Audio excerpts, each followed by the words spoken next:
take it a little slower. Wake up, I'm a different kind of cop. I don't wanna do your dirty work no more.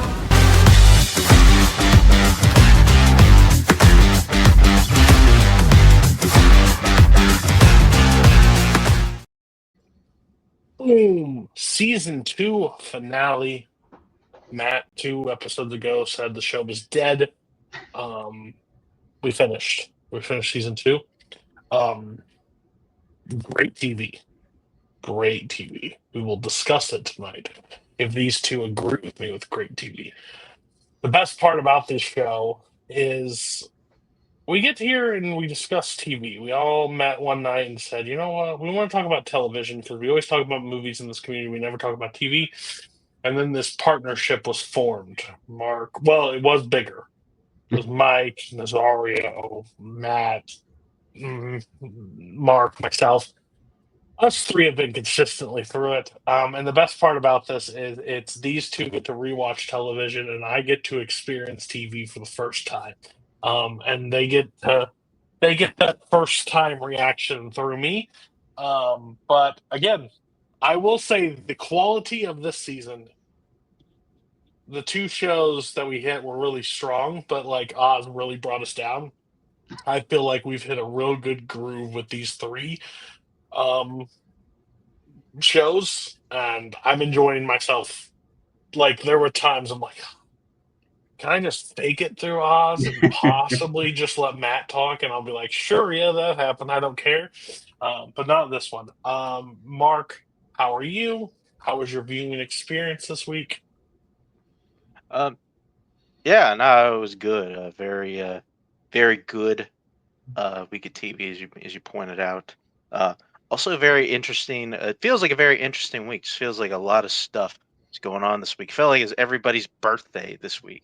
Like every day, like there's a new birthday coming up, including a Bostonian fan that is with us here today. Which the people watching this are like, oh, like, it'll be like 4 weeks when you see this. So like, what the fuck are you talking about? His birthday was 2 months ago. Yes, a lot of people's weekend when my wife asked me what I wanted to do, and I said, well, I have to watch 3 episodes of Mad Men and 3 episodes of Sopranos. And she said, what? And I was like, hey, we don't slow down around here. Matt, how are you, and how was your viewing experience? Doing good. Before we get into that, though, I mean, we pick on Oz a lot. It did have a couple of good seasons at the beginning, but then it ripped the souls out of us at the end. But look, that's in the past. Now we got 3 good shows to talk about.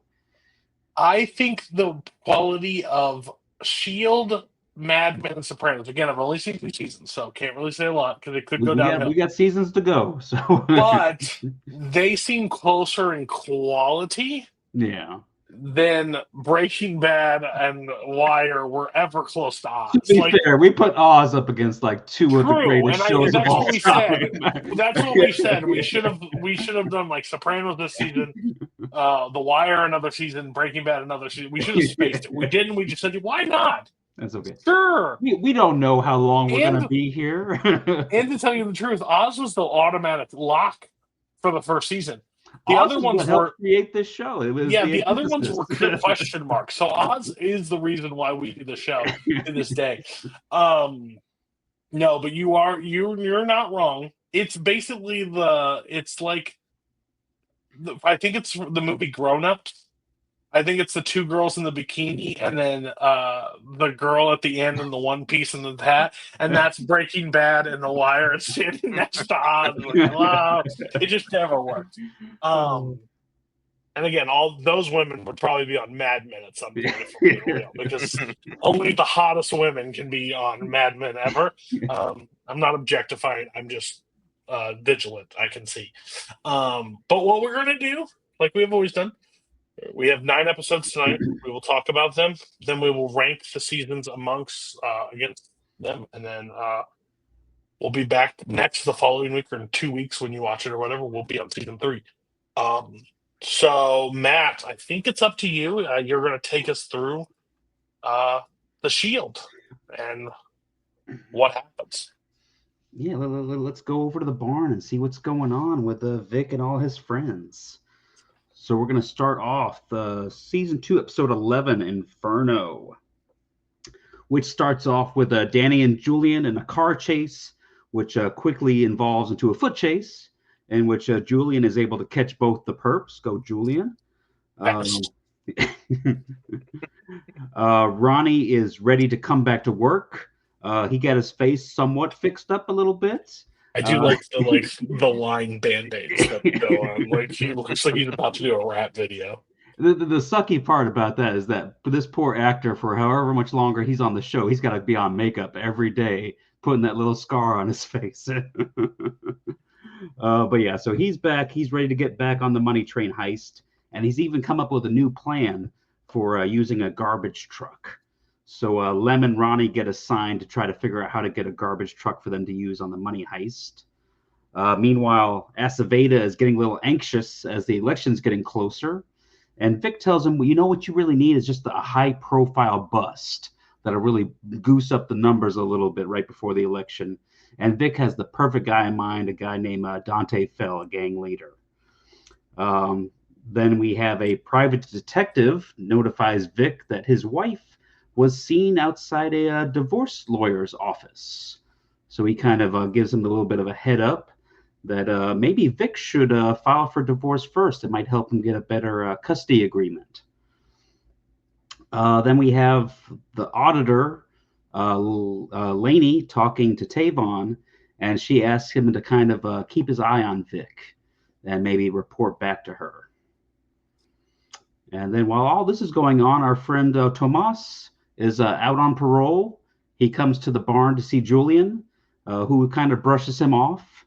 Tomas tells him that he has no place to go and he needs Julian, but Julian tells him that he's married now. But he does end up the good guy he is. He gives Tomas a credit card so he can go to motel room. Then we get to one of the cases of the week. A woman brings in her 16-year-old daughter, Yvette, to the barn to report a rape. She explains to Claudette that her boss, Mr. Rosen, raped her after hours at the store. She's hesitant to take a rape kit because she said she'd recently had sex with her boyfriend and doesn't want her mother to know, which kind of, Claudette's like, normally when you get raped, you don't go and have sex the next day. That's a little odd. But then Dutch and Claudette interrogate the boss, who denies touching the girl at all. Then his wife shows up and they talk about the allegations. Dutch also tells them that procedure requires them to question their 14-year-old daughter. So that gets awkward. The rape kit comes back showing no evidence of a struggle, but that she did have sex after the alleged rape. When semen was found. Yep, some semen was found. When Dutch is questioning Yvette, she tries to seduce Dutch and threatens to claim that he molested her if he does not charge Mr. Rosen. But Dutch points out that their whole interaction was recorded by the interrogation room's camera, so that doesn't really work out so well for her. He does get caught looking. I'm just going to be honest. The man got weak. It's literally the Ricky Bobby, please be 18. Like, no, buddy, 16. Stop. Close your eyes. Unfortunately, that's on camera too. Yeah. Well, he's back with the camera, so who knows? Yvette and her mother later returned to the barn claiming to have the condom that Mr. Rosen wore while he raped her. Apparently, they dug it out of the dumpster. So Dutch and Claudette go back and tell Mr. Rosen and his wife about the condom, and they say they need his DNA to do a test. And he's like, what if I refuse? His answer is, what if I refuse? Sir, you are dead. Well, you just save us the money because we don't need the test. I was like, at least go down with this shit. Let it test out, because gosh, if you're just gonna sit there and let it happen, I was just like, the wife is like, the best acting ever. What do you mean? It wasn't rape. It was consensual. When he said that, I was like, me. There's been crazy storylines in the Shield, but when this woman walks back into the barn with the condom in hand, I dug it in the trash can. I'm like, oh my God. And then She was a virgin before. The mother, she's a virgin. Have you been around your daughter for more than 30 seconds? I'm telling you, she ain't. And then all of a sudden, like this, and then he's just like, well, we'll have to get a DNA if you consent. What if I don't? Bitch, you're done. Like that. I was like, oh my God. My secondhand embarrassment was through the roof in this. I was just like, and then you just see him like trying to explain it, and I'm like, he doesn't have a shovel, he has a backhoe, and he is ripping out dirt. And then she's like, you're never gonna see your daughter again. I was like, oh. Oh goodness. It was when he says it was consensual. She is 16. No, it wasn't. No, it wasn't. Well, we don't know what California's laws were in 2002, but I'm guessing they still weren't in his favor. I'm going to guess they were not in his favor, especially California. But yeah, see, like he said it was consensual. She seduced him, but then the next day that she and her mother tried to blackmail him. But at this point, the wife has already gotten angry and stormed out, and that's kind of the end of that. So they don't really kind of show who goes to jail in that situation. But I wanted to be a fly on that wall. They could have taken over Shane could have left the barn, and we could have just followed that case for 3 days. I would have been fine. But meanwhile, Vic, Shane, and Tavon are working on the Dante case. We also see that Laney has been having the strike team followed. They are able to determine that. But yeah, we go see our friend Kern Little, who haven't seen. I don't know if we've seen him at all this season, but he popped up a couple times in the first season. Who's that? He was one of the guys that got locked in the container with the other guy, and they're like, you guys will settle it. And then we'll come and let you guys out. And the next day, he's the only one that came out. I was sitting there the entire time. Like, I know who you are. Yeah. But I don't know who he was involved in Vic's drug selling. I don't know how you all watch these shows, but my favorite by far is I watch Mad Men on Prime. Because I have I got the AMC or whatever. And when I'm telling you right now, the whatever it's called, where they pop up the actors next to it and stuff like that. I'm so much better with Mad Men and people's names than I've ever been before, because I'm like, oh, I got you. If we're good on this one. This one, I'm just like, I've seen your face. I have no idea who the fuck you are. Because I watched this one on Hulu, and that does not have that feature. Yeah, it doesn't have that nice little feature. And neither does HBO with Sopranos. That's true. Lucky they keep their family pretty tight. There's not 7 new characters every episode like the Shield. Like the Shield is like, oh, who the hell are you? But yeah, Kern Little tells him that he hasn't heard from Dante in a while, but he can tell you where Dante's friend Frogger is, and in return for this information, he wants Vic to get involved in the drug game again. Which Vic insists there's too much pressure on them right now, but promises to help in another way. So they go to Frogger's place. The landlord claims he's been out recently, but Tavon is able to kind of charm her into letting them into the apartment. And they hear a message on the answering machine that Kern had called him to warn about the police coming to visit him. So then Vic goes back to Kern, who said he did it because they had heard his business. And Vic tells him they can work together if he helps them find Frogger. They get the location on Frogger, and Acefeda gives them a search warrant. But when the strike team is getting ready to go in, the FBI shows up. And as all cop shows, you got to at least have one time where the FBI and the cops kind of come over and fight over who gets to do what. But they all go in together, and they are able to get Frogger. And Vic and Shane are able to sneak him away and get him back to the barn for an interrogation. And they're able to get Dante's location out of him. They go to the hospital where Dante's girl had just given birth. So Dante's a dad, so he gets to hold his baby for a second before they arrest him. Shane and Vic then visit Kern and tell him that they lied about working with him. They are out of the drug trade. Meanwhile, Ronnie and Lim are able to steal a garbage truck that they need for the money heist. Julian goes to visit Tomas at the motel room to get his credit card back, which he's already had to cancel because Tomas has used it to buy a whole bunch of other stuff that he intends to sell. Tomas tries to kiss Julian, but he pushes him away and tells him to stay away from him and his family. And then back at the barn, Tavon tells Lainey that she is right about Vic and that he saw Vic break the law. He parked more than 6 inches away from the curb. But if she wants anything more than that, she's on her own.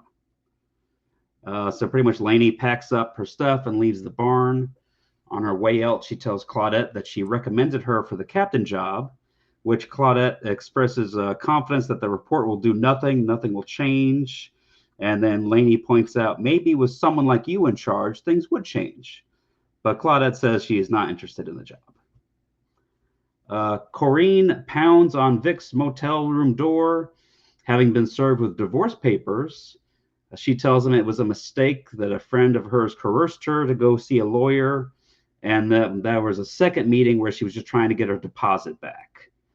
But then she notices Emma's things all over the motel room. She gets upset and leaves, promising him that I can make you miserable too, as Vic shuts the door, and that's the end of this episode. So, a couple interesting cases and stuff. As we're getting closer and closer to the end of the season, more on the money heist and all that stuff, money train. Yeah, Vic making the rookie mistake on that one. I mean, I've never been divorced, but I would think, maybe when I'm about to start that, I'm probably not like having anybody on the side. Like, it feels like just a bad call, just in general. I don't know why he would do that. But no, we're definitely picking up some here a little bit, kind of reestablishing a bit of momentum as we did here before. I also wanted to double down a bit on what Matt said about the obligatory FBI showing. Not only is it obligatory that the FBI show up, it's also obligatory that they kind of mess everything up and just kind of make everything just way worse. Mm-hmm. Like, for no reason. If I didn't have sound logic, they would be my bad guy of the week in a heartbeat. Like, who the fuck cares? Who takes the motherfucker in? You have no evidence of where this building is. If you're going in, you're doing this blind because you have none of the evidence that Dick has. And let me tell you, that bitch that works in the fucking for the audit thing, making life 10 million times harder. I was like, Vic, yes, Vic's a scumbag. Yes, Vic probably should be fired. All this shit. But hey, he's mine. Why don't you grab a megaphone, idiot? Why don't you? We were sneaking up, and this dude's like, I think you're trying to get the bad guy. Vic, you've already shot one cop. Turn around, kill him right now. Shoot him right now. I was just like, oh my god, it's like stooges. Like, they're already all of them are terrible cops in general. Like, holy shit, this is terrible. But I'm like, but they get results. Yeah, man. Like, it would be honestly, I'm gonna be real honest, and this sounds terrible, and most people don't watch this, so they will never be able to clip this. But let me tell you, the guy that slept with a 16-year-old girl and that FBI agent were very close if we were just doing a standalone bad guy thing. And one had sex with a minor. I just want that on the record. That's how pissed off I was in this situation. And they start throwing stuff down. Why is every show got this they're just launching shit at these FBI cops? Yeah, what the fuck? And shooting at him. I was like, this is crazy. But of course, he's our guy. He's nobody's guy. We can't get him, idiot. Oh goodness. But yeah, so that brings us to episode 12, Breakpoint. All right, so Lainey's audit. We're getting there. Lainey's audit report is given out to everyone. The chief of police tells Aceveda there's going to be a 20% budget cut at the barn, and he wants a list of employees that can be fired. I just want on the record. 20% cut. Have you all watched? You've all watched 2 seasons of The Barn.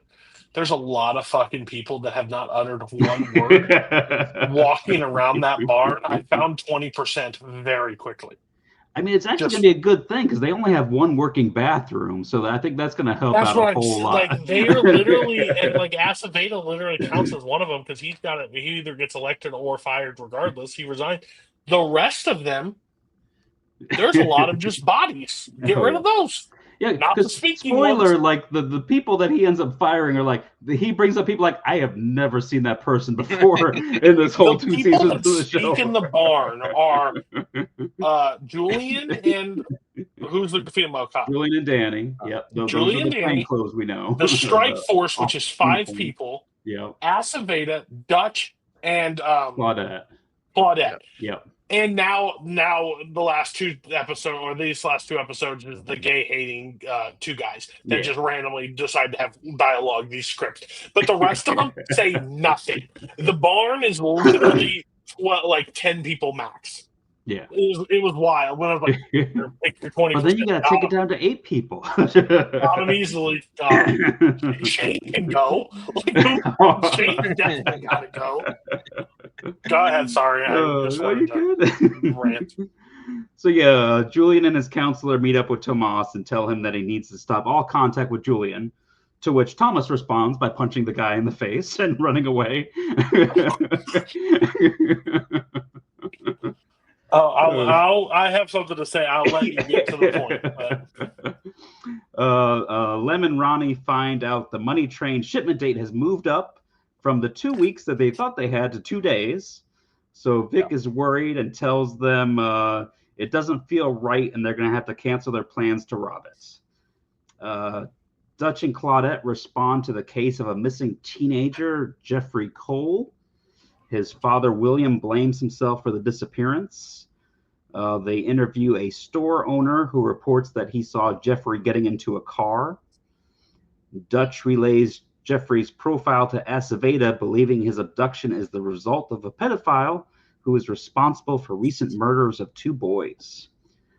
Vic offers to help Dutch out with this one, and Dutch asks him to check out some of the local porn shops, which is a fun little scene of Vic and Shane interrogating a guy at one of the local porn shops. Just want this on the record. The fact that 1 existed and now 2 in the same town, we've got some serious issues in this place. Well, when you shut one down, 2 pop up in its place. Another one, like, it's cut the head off the Hydra in 2 form. What the fuck? Wait, I got another one. You have 2 in the same city limits? This is crazy. But this one's just you use actors that look like children. Exactly. It's all digital, so it's legal. Yeah. When did this come out? 2002, I think. 2002. Oh, yeah, got those digital really well. Oh goodness! I was like, I've seen Attack of the Clones. Fuck off. That's Hollywood. That's Hollywood. Oh man! Little Jimmy in his porn shop making kid edits. Fuck off.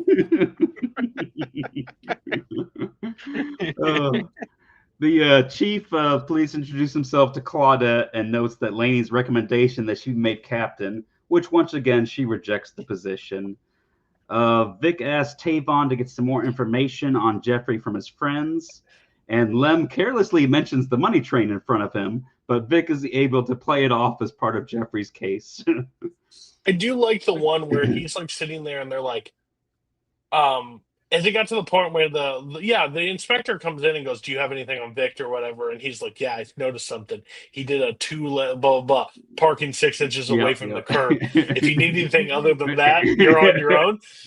But we can't trust him. You got fucking Shane and stuff. Let me tell you, that guy, you probably should trust a little bit. He's got a little bit on your back, and he seems competent. Fully corrupted yet." The 2 officers that Cody talked about earlier, they ask Julian about the assault on his friend, and he gives them Tomas's name, and they go to arrest him. They bring Tomas back to the barn as he shouts for Julian, outing him out in front of the entire police force in there. Let me tell you, when you hear the phrase, "Your dick in my ass gay," when my dick's in your mouth, really gay. I was just like, oh my God, no. Yeah, it's hard to come back from that. And then just Vic in the background smiling. Like, I knew this. But Vic should be upset because that's like his one thing that he had over Julian. Oh, it's gone forever. Oh yeah. So now some of the officers, mainly those two douchebags, are worried they can't trust Julian anymore.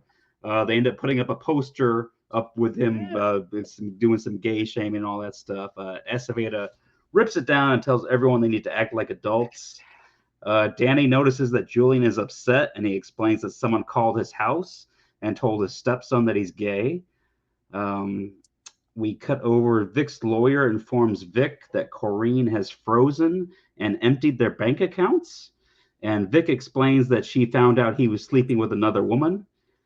He goes to the house to talk to her, but the locks have been changed. No one answers the door, so he has to break into the house, causing the alarm to go off.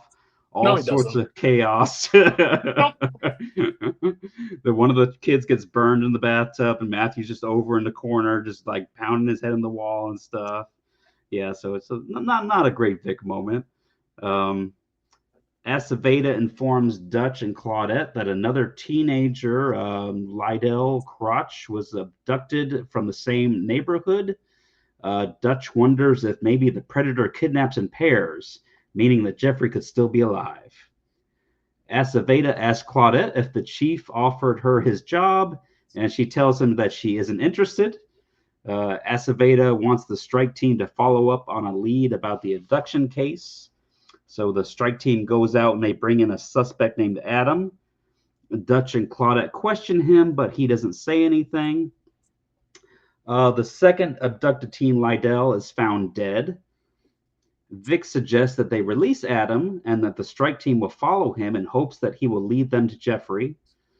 Pretty much he goes back to his house, and they can't go in there because they're police. But Jeffrey's father just happens to be with them, and he's not a cop, so he can go in there. Problem solved. Hey, look at that.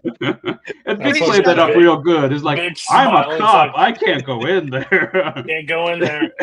Why? Because we don't have a warrant. I'm not a cop. Oh, you're not a cop. That is true. And Jeffrey's father knocks on the door and then just starts immediately beating the guy. And the Vic's like, "Oh, that's an assault. that's a felony. we got to go in now." Well, yeah. So they do that, and Adam tells them that he did proposition Jeffrey, but Jeffrey beat him and robbed him. We see his ass beat by the 14-year-old. Want a blowjob? Get a blowjob for $20? Give me your money.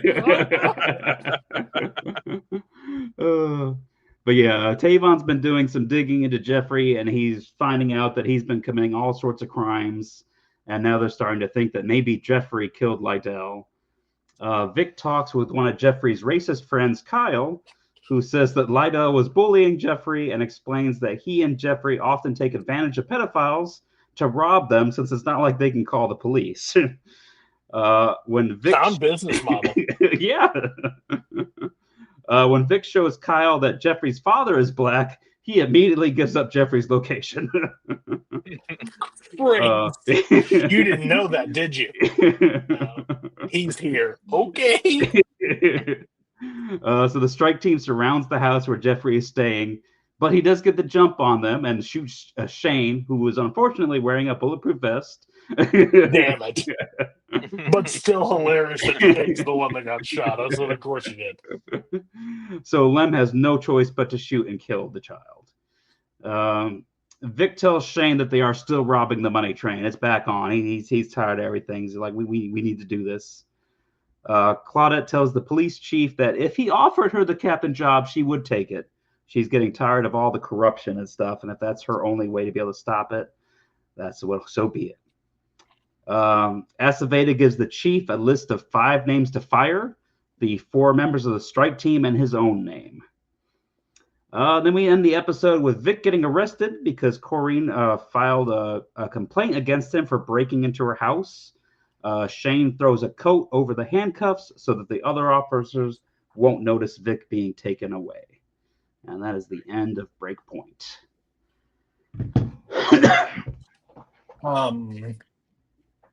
I like that they like looked at the one guy who's like, yeah, he shot the kid and he's like pacing back and forth, but there's no like touch in. But yeah, we're just doing the money train. Sure, he'll be sound, no problem. And then I do like the kids beating up the pedophiles for money. That's smart. Shotgun through the window kind of sucked for that kid, but he had a hit list. And he was going to go kill more people, so probably did a good job. Claudette as the leader of the barn just sounds fucking awesome. Personally, I'm like, let's fucking go. Because when she gets mean, it's like her acting is just insane. I think she's one of like the best actresses, best actors on the show. I kind of will miss her and Dutch's like back and forth, but I think her as a boss may be interesting.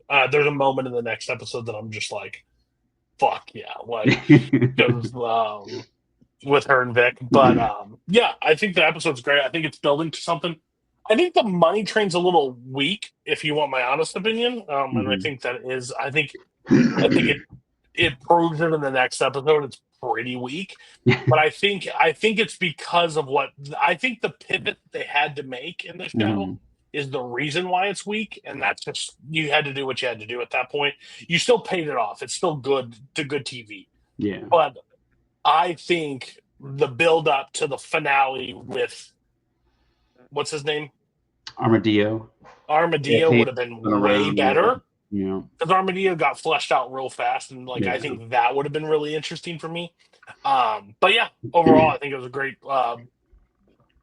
leap to the last episode. I think it's good, especially crazy last episode too. There's just a lot going on. Yeah.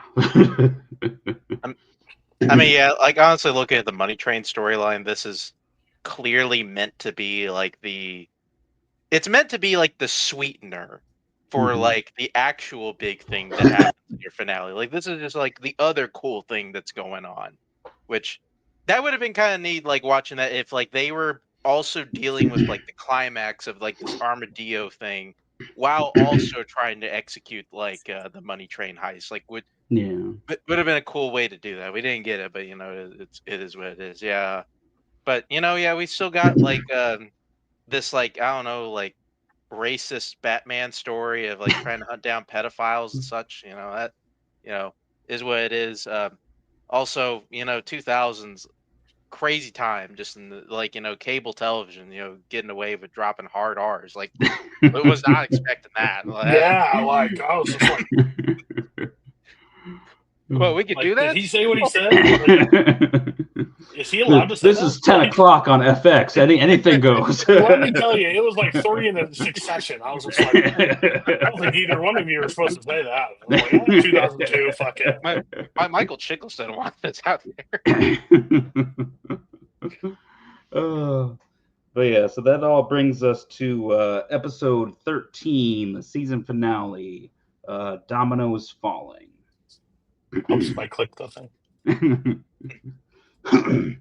So Vic gets to spend the night in jail, and Shane, being the friend he is, he goes and confronts Corrine in the middle of the night, asks her to lay off Vic, which Vic isn't happy when he hears about Shane's visit. Good call on Shane's part. It's a real smart move on it. You had my friend arrested. He's got a lot going on right now. Just leave him alone. He almost told her about the money train. He's doing all this for you. It's like that thing is like as soon as, hey, we're doing this thing, don't tell anybody. Hey, did you hear we're doing hey,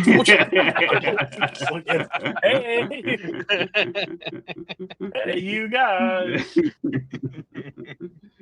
Shane, why are you looking at Ferrari catalogs? But yeah, the strike team is ready to rob the money train, but they need to figure out now it's got a new location, so they got to figure that out. A reporter asked Aceveda about putting himself and the strike team up for firing, but he's able to spin it as a positive and makes himself look good. So he's good at playing the politician game, and that might help him get a few extra votes.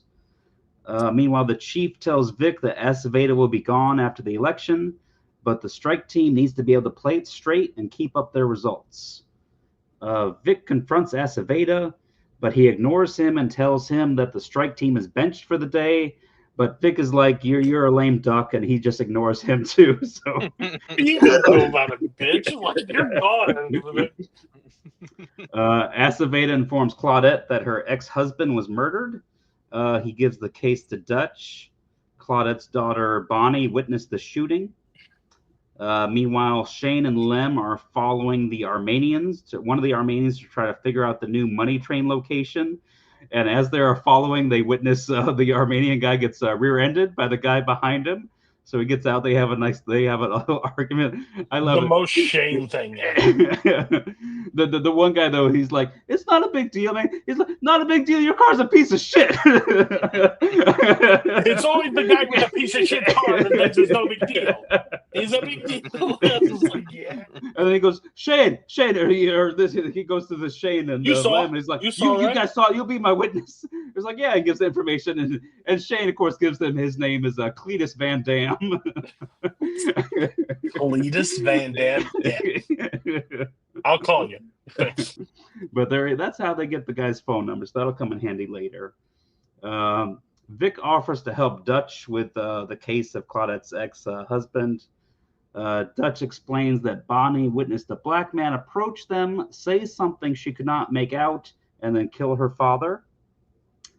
Danny tells the two officers to stop messing with Julian or else. And then they keep messing with Julian, and Julian ends up attacking one of the officers after he implies that Julian may have molested his stepson. Danny tells Aceveda about the officers harassing Julian, and then Aceveda says that she's on the list to be fired. She implicates the strike team in Armadillo's murder, but Aceveda tells her nobody's looking into that. Danny later tells Vic that she just got fired, and he goes to confront Aceveda, who asks if he has any information about Armadillo and how he was killed, and Vic shuts up, and that's pretty much the end of that. Vic talks with one of his informants who tells them that the E Park Johnny's gang is back up and running, trying to fill the void with Armadillo's group gone. And now they're talking about throwing an April Fool's party where they would kill one person for every member that died that year, choosing the shooters via drawing of dominoes, which is what they think led to this random murder. The strike team is able to trace the Armenians' cell phone, and they find the new location for the money train and stake it out, and they are back on and ready to rob it tonight. Aceveda's wife calls him and says that he's actually doing really good in the polls, and he may be able to win this after all. Vic and Tavon track down Loops, the Johnny's gang leader, and question him, which Tavon uses the old tried and true Russian roulette method of interrogation, which works pretty well. The guy informs Vic that another shooter is already out looking for his victim at the fair. Vic calls Shane and tells him that he might not be able to make it to the money train, and they're just going to have to do it without him. So Ronnie drives the garbage truck with Shane and Lem hiding in the back. They're able to get inside to the location, and Shane and Lem are able to sneak out. Then we go back to Vic and Tavon searching the fair. They finally catch the shooter before he can kill anybody. As the Armenians stash their money in the barrels, Ronnie arrives with a strike team van. And despite their concerns after witnessing two Armenians get killed, Shane and Len mask up and all three of them rush in. The final money van drives off when it sees that there's a robbery in process, but Vic shows up just in time to stop it. They tell one of the wounded Armenians that they are going to stash some of the money in his house, framing him as a traitor and forcing him to leave town after they take him to the hospital to get his leg fixed up. Meanwhile, Dutch is still working on the case. Claudette is kind of hesitant to let Bonnie be a witness. She doesn't want her getting dragged into it, especially if it's a gang and she's the only witness. So Dutch pretty much asks her, so if I was to question these people, who should I start with? And she kind of puts him on the right trail, and he's able to question the two shooters and figure out which one killed Claudette's ex. Claudette implies to Vic that she could end up being his new boss. They have a nice little stare down there. The officers who were harassing Julian also get fired, and Danny warns Julian to watch his back. Then we cut to Julian at his house having a nice little dinner, and he's then taking his trash out, which his trash can is like all the way on the other end of the backyard, which is interesting, but hey. And then Julian gets a blanket party from the fired officers and a couple of their friends. Aceveda gives a speech to his supporters, and we find out that he wins the election. Vic goes off to see Corinne. He apologizes to her and tells her that he never meant to hurt her and that she and the kids are going to be taken care of. We see Dutch shows up at the money train crime scene. Looks like he's going to be the one investigating. And then the strike team have their little Breaking Bad moment where they get to go and see all the money there on the table. Vic comes in and joins the rest of them. He's all excited at first, but then they kind of the realization kind of sets in of what they really did, and none of them seem super celebratory at the end of the episode. And that is the end of season 2. Mark? Yeah, that is kind of a fun moment at the end where, like, I think they kind of realize, somebody's gonna come looking for this money eventually. Like, you don't just lose like millions of dollars and Hans Gruber was right about that. Like, you can't just steal that much money and then people just expect people not to come after you. Oh yeah, it's in a tough spot because they got the gang's gonna be after them and the police are gonna be after them, so not fun. Like a couple of things, like I think I'm kind of. I don't know how you guys are feeling. I'm very curious, like, what if them switching up the Armadillo thing had, like, what that did to the, like, Aceveda, like, Vic story in this, because it feels like it just kind of ends, Mm-hmm. and, like, Aceveda just realized, oh, yeah, I guess I should be trying to take Vic down, so let me take Vic down this episode, even though I kind of had him doing my thing. Like, I mean, I guess like that was where we were going anyway, but it just feels like it's just kind of thrown into this episode just really weirdly. I mean, I think as a whole they were able to salvage this thing as well as they could. We got like a couple of pretty good moments. I think we got a couple of good nuggets like going into next season, like Aceveda being in city council. I think that's interesting. Having Claudette be the boss, like that's I think an interesting dynamic. I'm curious, like, how they're going to keep Danny in the show after she gets fired. Curious where that goes. I mean, I'm really hoping this doesn't just make like even though I'm not sure where we go with the Julian thing. Like, I don't know. Like, I still just don't really give a shit about this character. Like, I was like, all right, whatever. Whoa. I mean, but like, a black gay cop, you better care a little bit. Mark over here getting a blanket party. All right. I mean, okay. We'll see. Maybe he's gonna be back. Maybe we'll turn it around. But I don't know. Okay. But he's the flip side to Omar. Sure.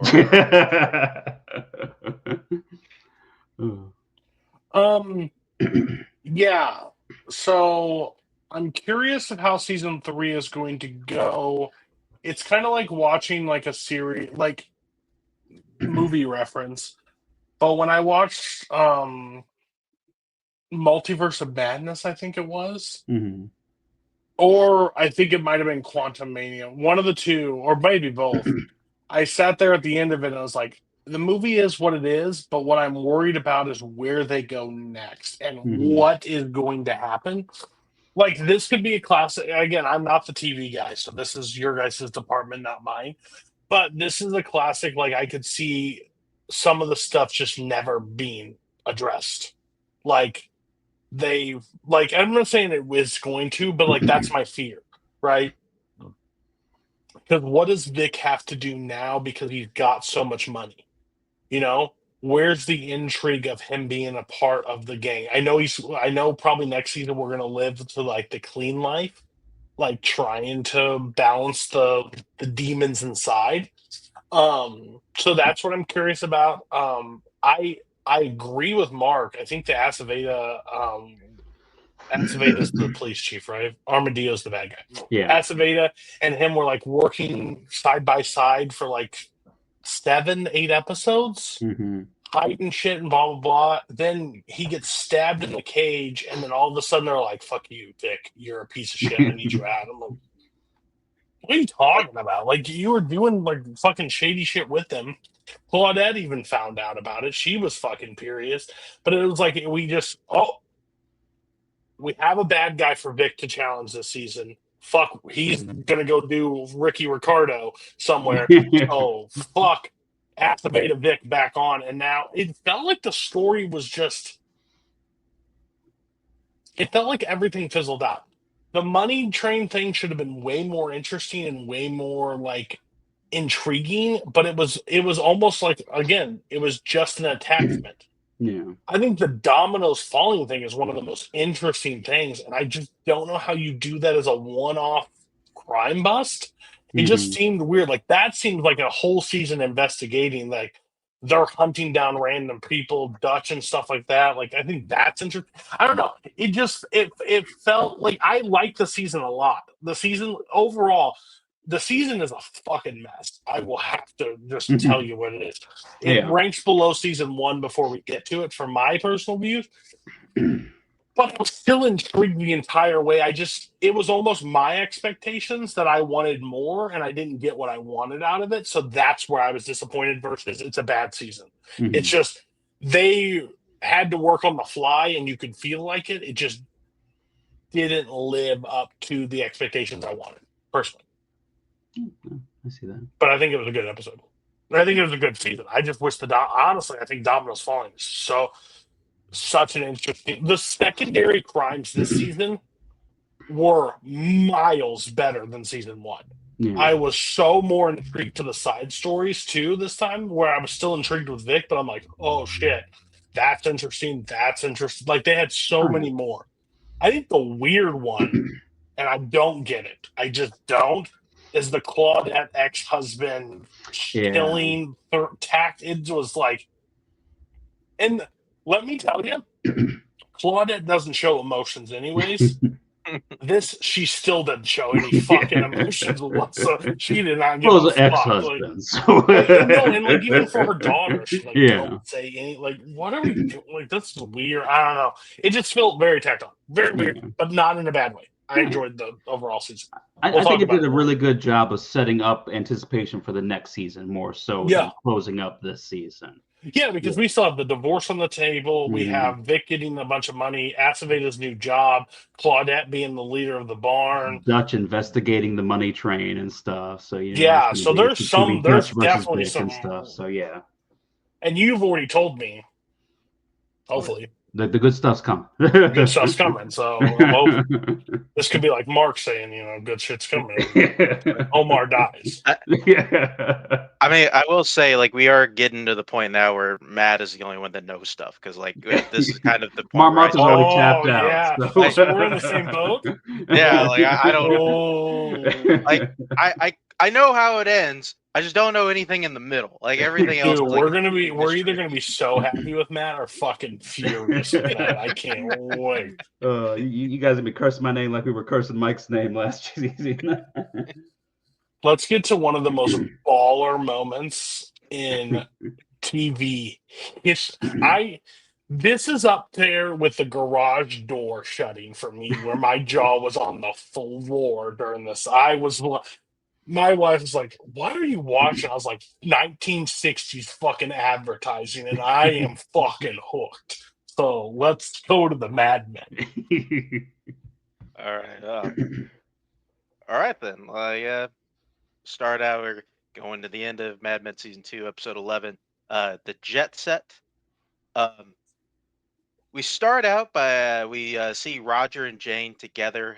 When I mean together, I do mean like in the biblical sense. I hadn't seen them together since then. And Roger, I guess he's just done waiting to be happy. He's like, you know what? I'm gonna ask you to marry me. Let's just go ahead and His get heart this one out of the problems. What are we way. I was gonna doing? say he's just asking for another heart attack. He is too young. He's gonna wear your ass out. Well, I mean, the guy just knows what he wants. He's just like, okay, let's just get it. Let's just do No, it, he man. doesn't. Hey, you gotta die. That's how you want to die. So. He is He is the reason HR was created. Look, I would say he exactly knows what he wants. He did. He That- knew he wanted it. He You know wanted what? a new wife. He Fair. wanted a new wife, but the person he wanted to be his new wife, didn't want to be his wife. So he had to figure it out. So he had to make a decision on the fly. He had to pull an audible, so to speak. And all he did was just look around the office for, let's see, who else we got in here. No, had to wait for his ex-slave to fire the one he wanted. Let's take 15. I'll find a replacement. Who's the Kenny Pickett of this group? Let's see. Anyway, so we then go to Don and Pete. They are now in California. They're strategizing how to tackle the conference. Pete is like, we got here a day before. We can kind of relax. And Don was like, no, like we got here early so we can talk to these clients so we can lock down this business. If you want to just relax by the pool, we can. I can iron that out for you if you want, but I don't think it's gonna go the way you want. So, Pete got the message. Don though is just kind of futzing around the hotel, and he meets like some like French guy, like that their name was Willie, and meets his wife and like some girl that's with them named Joy, and they're just bit of a weird energy just kind of right off the bat. You can just feels very sexual. I'll just say that just kind of right when we meet them. Of course, Pete comes in. He's like, "Hey, who are you guys?" And like Donna's like, I don't know. Like we just saw him right here." And then they go off, and then Pete and Donna kind of just gonna go off and do their thing after they make this thing. Roger meets with his attorney. They talk to divorce. Apparently, it's probably going to hurt Roger. Probably going to lose a decent amount of money. I guess apparently like if you leave your wife for like a younger woman, like it's going to go badly for you. So immediately after that meeting, he meets with Duck. Duck says, "Hey, been here for 2 years. I think it's time for us to talk partnership. Think I've done a good job. Let's do it." It's like, all right. And Roger's like, all right, call me the partners, and you'll probably have to tell them about your accomplishments because I don't know what they are. What is it? Would Simply you put, say you do here? very very much an Office Space moment. So yeah, Duck does not like that answer. So he leaves that meeting a bit dissatisfied. Don and Pete are kind of they spend the day at the conference learning about long range missiles and such. Clearly going into something that's going to happen a few episodes later. Um, and they get back to the hotel. Don is like, okay, let's take our stuff and let's get ready for like this little like business dinner we're gonna have like with this company, whatever. And what do you know? As Pete leaves, Joy, that woman who's with the French couple, is like, "Hey, I'm taking off, going up to Palm Springs. You should come with me." And he's like, Don is like, I'm working. I can't do that. It's like, oh, that's a shame. Like, well, I'm hopping in my car and I'm taking off. And Don thinks about it for maybe about 2 seconds, and he's like, you know what? I'm just gonna hop in the car and like I'll just like Pete can kind of figure this out. He can fend for himself on this one. Don, who was all business yesterday, just like dips out without even letting Pete know. So yeah, Don and Joy end up at a house in Palm Springs. Um, and Don is meet and greeting these people. Meets the other couple at the bar, and there's like this other Spanish couple or whatever. And sees it, and he greets everybody, and like right before he gets like a swimsuit to go in the pool, he just like passes out, just faints there. Apparently, he had some heat exhaustion. Like, I mean, we didn't see him drink or anything. Assumed he did, or he's not as like acclimated to warmer climates. So I guess he forgot to hydrate. I wasn't 100% sure He was what drinking, was. but I'm sure it was probably alcohol the whole time, which is definitely what you need.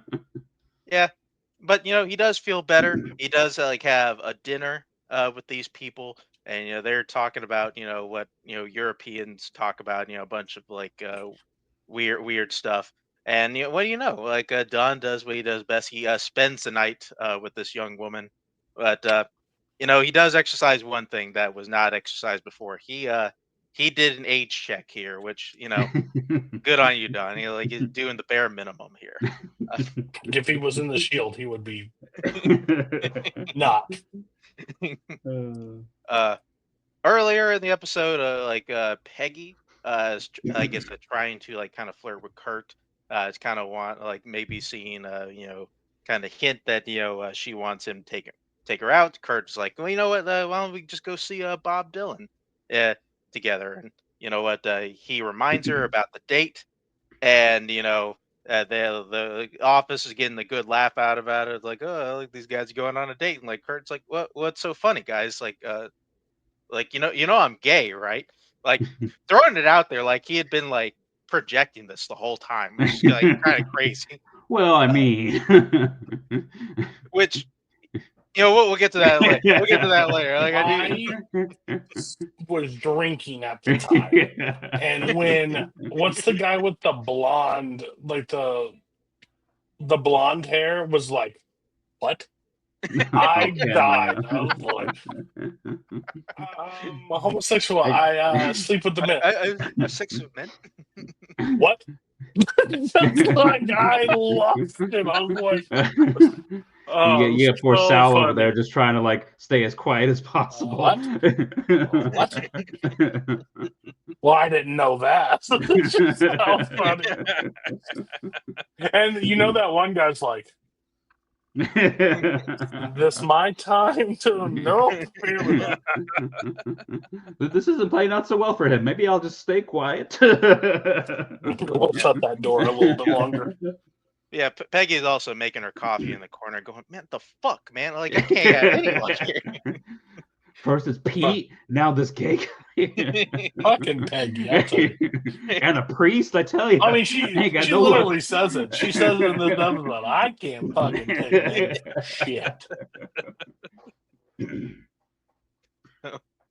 So yeah, after that, Don and Joy, they wake up the next morning, and of course, Willie, the French guy, walks in. It's like, "Hey, how's everything going this morning?" And Don is like, "Hey, what are you doing in my room?" And then, like, he just also casually drops that that Joy is apparently Willie's daughter. Like, okay, what the fuck? I don't care. I make beautiful what babies, country, don't I? I don't care what country you're from. But when your daughters and male figure are naked undercovers, you do not sit on the bed. That's disgusting. You never are. had your father-in-law come and sit I on the bed don't with you, know. Cody? God, no. And then And since then, I make beautiful kids. Get the hell out of me, you nasty man. As he's giving him like the awkward old knee pat. All right, let's go ahead. And then her constantly like, I can tell you enjoy the sex. What is it? Who's speaking like? When I said like one of the greatest episodes ever, let me just be very frank. I am not referring to this episode. This episode sucks in comparison to the other two. It's weird. I felt like I was in one of those. It was something. This is the Shield version of kidnapping the basketball player. I was like, what are we doing? Oh, I have the sex with the men. What? oh, No, great. no. Well, anyway, we also got Duck. He's not feeling too good about his position. He's thinking, maybe it's time for me to move on. So he has lunch with an executive, I believe it is St. John Powell. I think that was his full name. Like he's from a ad agency called Putnam Powell and Lowe over in England. Tries to fish for a job, no luck there. And then we then see Duck kind of flirting with this the entire season. Takes has his first alcoholic beverage in the entire season, and then as he downs that, a light bulb comes on. And he's like, you know what? Why don't you just buy Sterling Cooper? They got a whole bunch of these companies that they can handle for you right here in America. You want to do like a American business, like you don't have to do it overseas anymore. You can just kind of buy them. They can kind of work as your like kind of as like is your like sister company or whatever, and like it kind of solves a lot of your problems. Which Senjin is like, oh well, all right. I mean, if they're open to it, okay. Why don't we go ahead and get this done? So start the domino there at that moment. Yeah, and then yeah, Peggy and Kurt have this moment where like Kurt thought he could make her look better. He cuts her hair, just kind of like chops off her little ponytail. So that's R.I.P. to Peggy's ponytail. Yeah, and then at the pool, Hairstyle's not better. Hairstyle's not better. I just want that on the record. Elizabeth Moss, smoke show. This, no, not the hair, not smoke. Yeah, and then yeah, I guess just one last time at the pool, Don and Joy are talking like, hey, we just, my family, we just like to travel the world. Don't worry, my dad will pay for everything, and also we can have like some sort of open relationship. You can kind of, just do whatever you want. Which I will say this, I like, I've gone to, California a couple times in my life. Me and my brothers have gone to, San Diego Comic-Con a few times. This has never happened to me in California. I'm assuming this is a California thing. I can't imagine, just this is just everywhere, like out there. Like you just run into people like, hey, we can have sex whenever you want, but don't worry, if you want to have sex with other people, that's cool. And we can travel the world, and my dad will just pay for everything. This is called TV magic, Mark. Like, I mean, listen, like this is based off of real stuff. I can only assume this is out there. This is back in the 60s. This is a different time. 60s, they used to take a lot of drugs and drink a lot and then just fuck whoever they wanted. Then at some point, I don't know when, people got morals and values and stuff and then stopped doing some stuff like this. So, I mean, I think anything, if you have enough money, things can happen. Also, if you look like John Hamm, I think most things can happen. I think that might be the thing a few of us are missing, personally. Don't have the trout lizard like he does.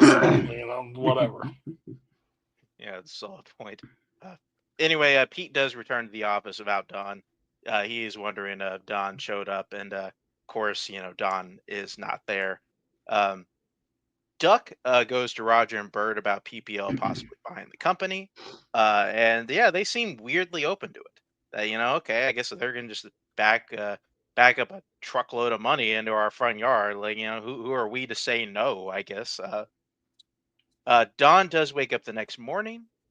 He makes a call to somebody, and he uses his actual name, Dick Whitman, saying, "Hey, I'm in the area. Like, you're around? Like, all right, give me the address. I'll be there. I'll be there later."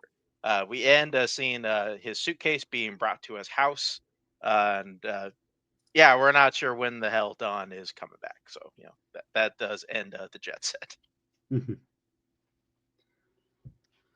Yeah, I thought this was a very interesting episode. I liked some parts of it more than other parts of it. Pretty much Don's whole trip in California was craziness.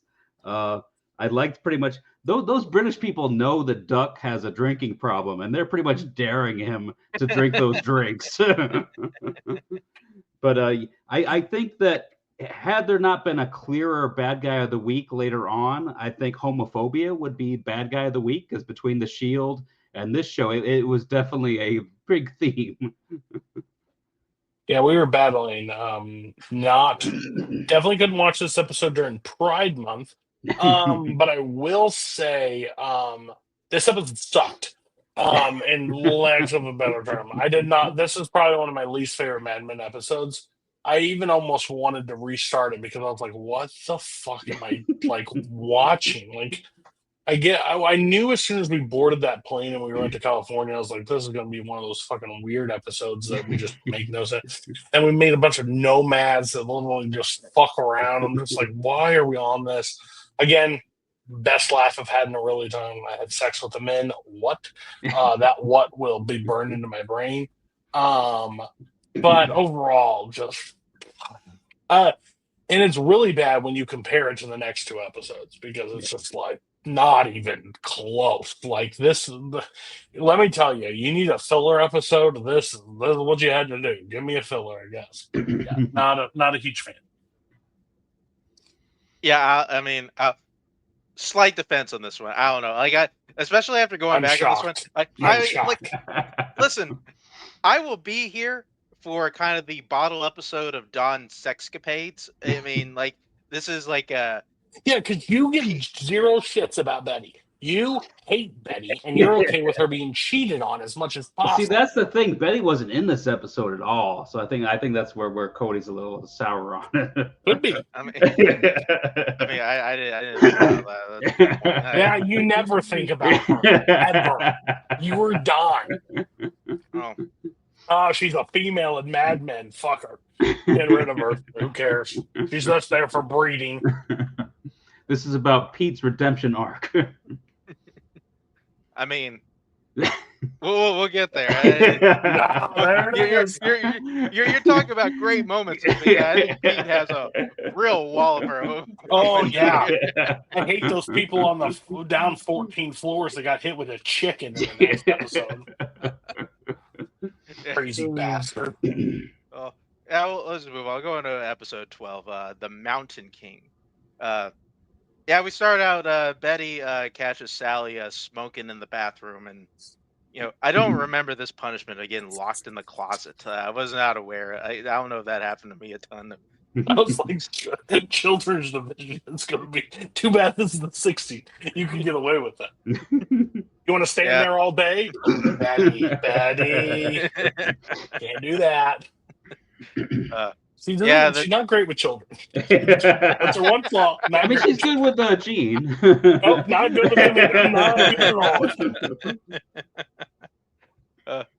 Yeah, and then somewhere in there she talks about possible issues, but Peggy kind of sidestepped most of that. Don, we do see Don take a bus over to San Pedro, wherever he was heading. So he's going off from that. We see Peggy, Salvatore, and Kenny. They were talking about strategies for the popsicles. Talk about the ritualistic side of maybe we can emulate the church and stuff stuff like that. Pete is caught off guard by his secretary when he hears he has an appointment with an adoption agency. Handles it actually kind of cool in the moment. It's like, okay, that is something to store away in the old brain pan, and I will discuss this later on. Bert meets with his sister to talk about the sale. Bert's sister, I think, is maybe a little bit more on the fence, or both of them are somewhat on the fence. I think Bert does kind of unsure what his future is after the sale. I love that Bert's sister is like, fuck your carpet, I'm not taking my shoes off. I mean, she's getting a percentage. So what does she care? Yeah, we then cut back to the past. We go back to that moment from several episodes ago. I don't remember where it was. Where Dawn is confronted by the original Draper wife, Anna Draper, and he is doing all he can to convince her that he is the real Dawn, even though she's got him dead to rights. And she's like, I don't know what you're doing right now. I know you're lying. He eventually tells her the truth that he's dead. Did the old switch in the dog tags thing. I just want to get out of there. And they leave at that moment a bit unsure what's going on. We then cut to the present, and sure enough, the door is opened by Anna Draper, and she actually seems happy to see him. Time has actually done very well for these two. Apparently, they seem they have become friends. So leave off with that. Peggy does return home very angry at Trudy for having the appointment with the adoption agency. Pete very vehemently says, "Yeah, we're not doing it. It's final. I'm done with this conversation." And Trudy's like, "What? Don't you want me to be happy?" He responds by taking the chicken that she had prepared for them to eat and throwing it off his balcony. Uh, Maybe the funniest thing I've ever seen in my life. I thought the funniest part of the show is when Bert like just popped in to that baby shower saying "Happy Birthday." It was topped by this moment, Pete throwing that chicken off. Like I Oh, thought yeah. it was the most boss thing I think I'd ever seen in my life. I endless entertainment from that. Pete emotionally abusing his wife is hilarious. You just love it. What he did not do anything. He just did something to that chicken. Okay, he just threw it off the balcony. She cooked it. Like, listen, he's just Why showing her do who's you boss. hate the Mad Men women? Why do you hate them? I listen. I am just This seeing something this tells you something about yourself. I just want to throw out. I'm just seeing the comedic value of Pete tossing a perfectly good chicken off of I don't know how far. Like somebody definitely just got hit in the head with a Oh, yeah, fucking somebody chicken. probably got killed with that chicken. Pete just killed somebody. I mean, I think it probably hit their car. Like there didn't seem to be any legal ramifications. So maybe like really fucked up a taxi. Like we don't know. Uh, anyway, Anna and Don do catch up. Don does talk about his marital problems. Um, Anna just seems to be glad to see him and see him. It seems like it's been a while since they talked.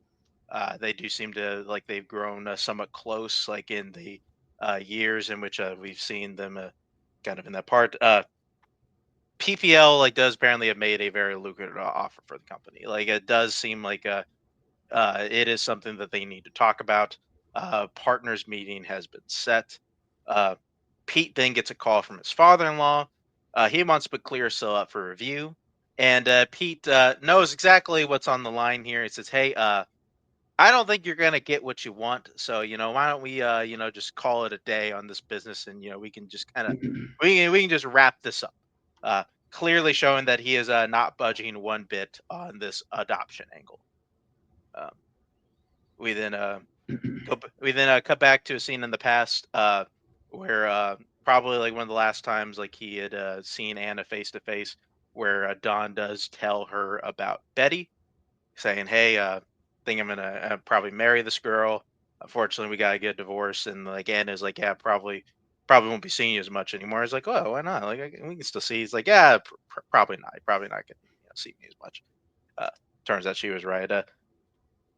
We then see Peggy. She does her best Dawn impression, at that popsicle meeting, just selling the hell out of these popsicles. And these popsicle guys, I guess, not 100% seeing the religious signings of this mom handing out the popsicles, such. Just really need it across, just to kind of hammer that one home.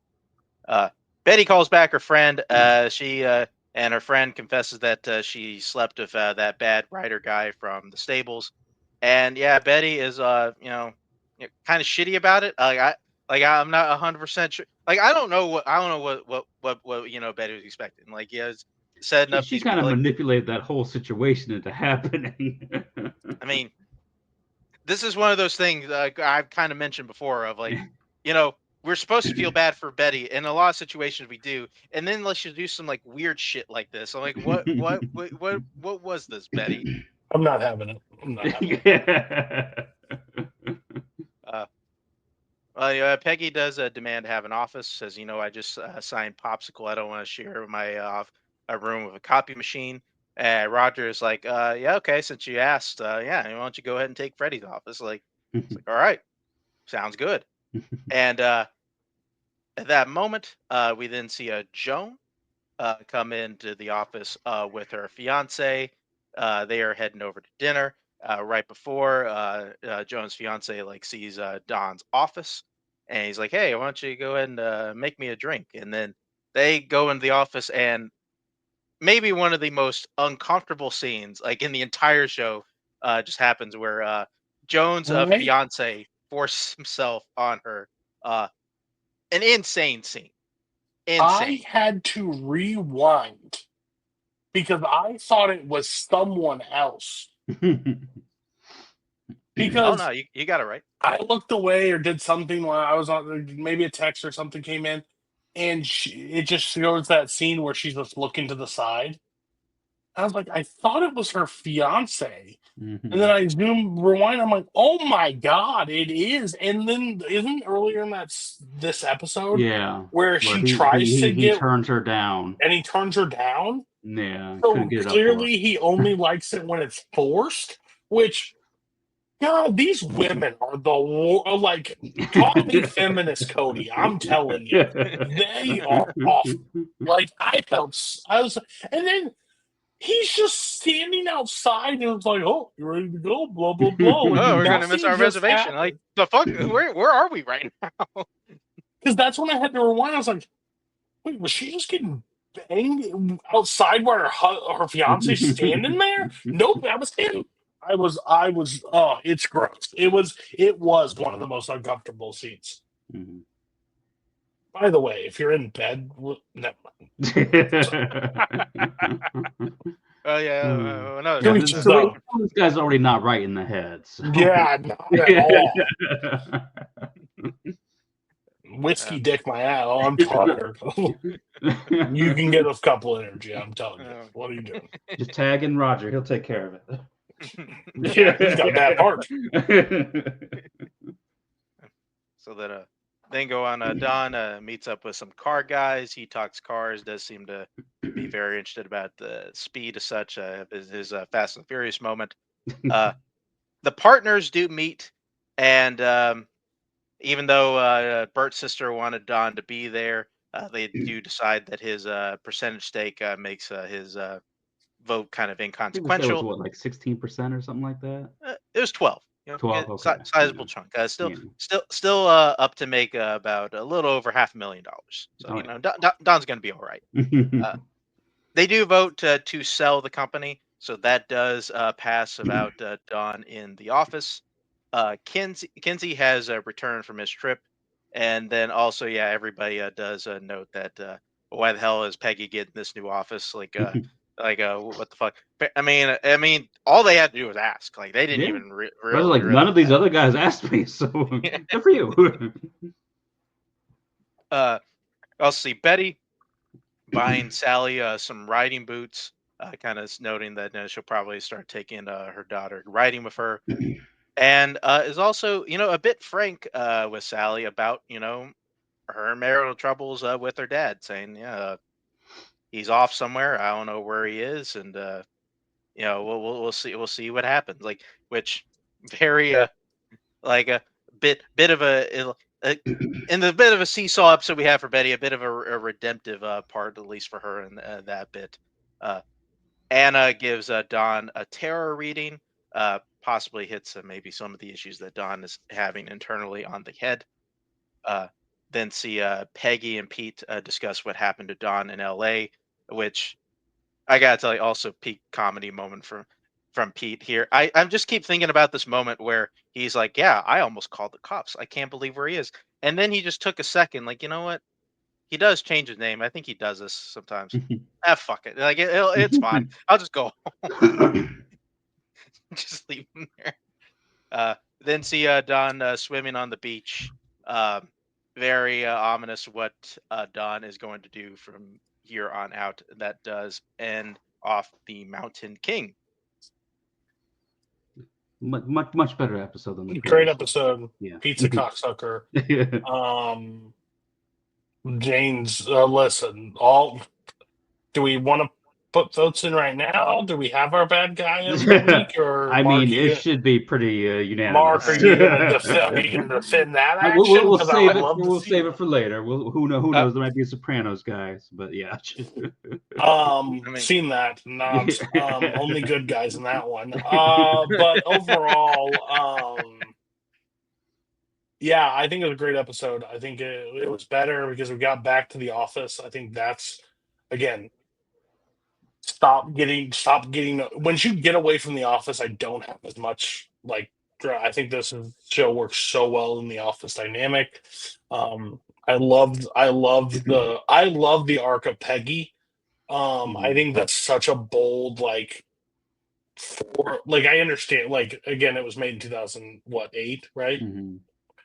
So you can take those liberties, but to put her in that dynamic, to be accepted in that, and she's such a good actress. Like she just makes those like she's like naive to the point, but like such like baller when she has to be. So she's two toned.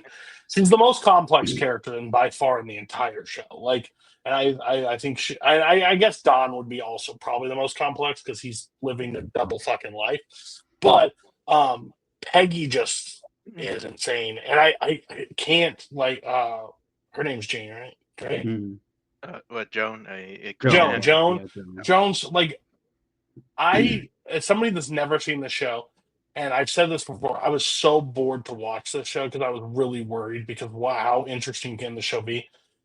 When I hear people rave about the show, I completely fucking understand it. Like the acting and the writing in the show is so smart and so like how you can get engaged by these stupid storylines that should mean nothing to you. Like but they're like so intriguing and interesting and complex. I think it's one of like with outside the crime aspect, which I love because Breaking Bad, all those shows that I'm just like addicted to.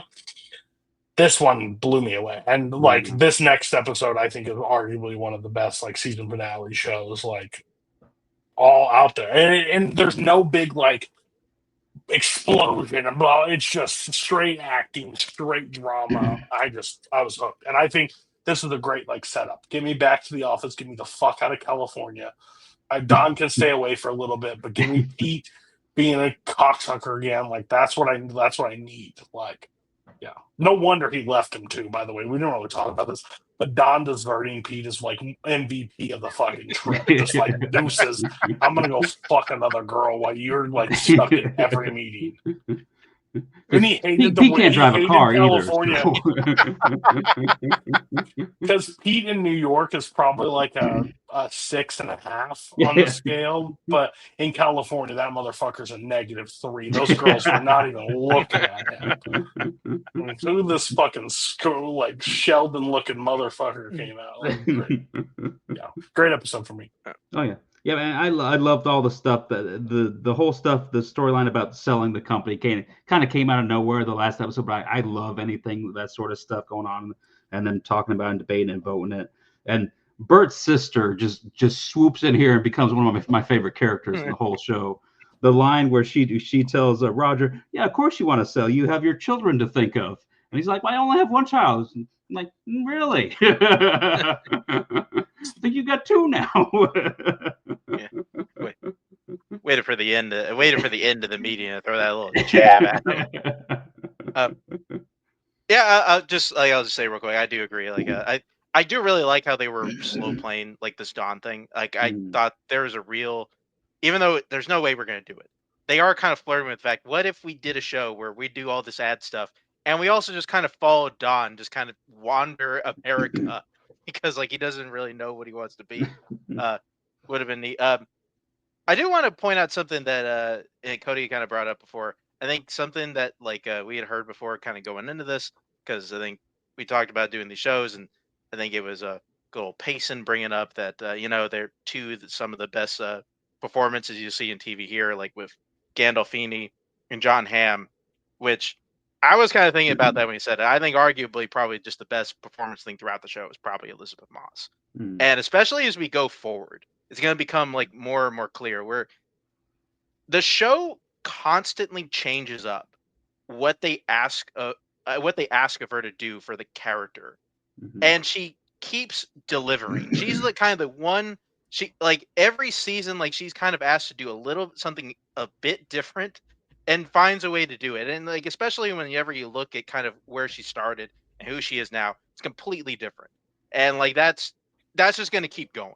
Like I think her character journey is arguably probably the best of the show. The story of Mad Men and all these men of the executive, and she is literally 2 seasons in, and she is. I am just as intrigued with what Peggy's going to do this episode as I am with Don, and I think that's crazy to think about. I was just like, this secretary girl turns into like a fucking boss, and this again, we will get to it. Fucking crazy. Crazy. You ever emasculate a human being so much and like, oh, Well, I mean, who's she fucking starting people. out with? I mean, he's already like down, so Dude, that motherfucker is dead. But That line, oh my, just yeah, get to the fucking let's get point. to it. yeah. Let's just go ahead and get started. We gotta get. Let's go into the season finale here. Season 2 of Mad Men. Mediations in an emergency. Uh, Also, that book apparently was that way. You send it over to Anna. We've solved that mystery there, by the way. Start out. Betty finds out that she's pregnant. Um, and she's like, "God damn it! This couldn't have been a worse time." And the doctor is like, "What? Like this happy days, right?" It's like, yeah, no, doc, opposite actually. It's like, what? It'll be good when you talk to your husband. Yeah, that's the point, doc. You're not catching what I'm putting down here, all right? So they discuss options. Like he's a little bit taken aback when she kind of brings up possibly an abortion, but you know, it's something that Betty will deal with throughout the episode. Uh, Everyone at Sterling Cooper has to start turning in kind of like their like kind of these progress reports a little bit early for their accounting stuff. There is a speculation of what exactly is going on. There's a bit of a hubbub. Um, Upon hearing this, Peggy does go over to Pete. Said, "Hey, have you told anybody about Clear Cell?" He's like, "No. I mean, just hoping to just kind of avoid that one for a bit. I don't want to, I don't want to explain how I lost an account that was where my father-in-law is the liaison." Uh, she tells him, just better to come forward with it now. Um, Betty is then confronted by Don at the stables. Like no real lead-up time. Don is just back in New York. Um, he's back. He does kind of, do his best. Like, hey, here, just kind of, wants to be a family again, such, whatever. And like, Don's open his mouth trying to, get something out of somebody, crazy. Uh, Pete is then asked by Duck to be the new head of accounts. He's telling, like, he Duck is kind of, putting Pete in the forefront here. He's saying, hey, PPL is buying Sterling Cooper. After they do that, they're going to make me the president of the company. And when that happens, I want you to be my head of accounts. And Pete is like, oh, all right, cool. Sounds good. I'm your guy. So we go on with that. And then, yeah, as we were foreshadowed a bit a couple episodes ago, uh, we are now in the middle of the Cuban Missile Crisis. Throughout the episode, people are kind of freaking out about what is going to happen. If is there rockets going on? Like if there is an overlooming threat of a nuclear war throughout this episode. Don does finally return to the office. Uh, Everybody seems happy to see him. Joan is like, "Yeah, you got all this mail and stuff." And Roger has been telling me that, yeah, he needs you in his office yesterday to talk about stuff. He's like, "All right, tell him in half an hour that I'll meet with him in half an hour." Just really funny line. Uh, Pete is a bit curt when he heads over to Don's office. He's like, "Hey man, what the fuck? I can't drive. Um, I somehow made all these meetings. Uh, what is all that about?" And like Don is like, "What?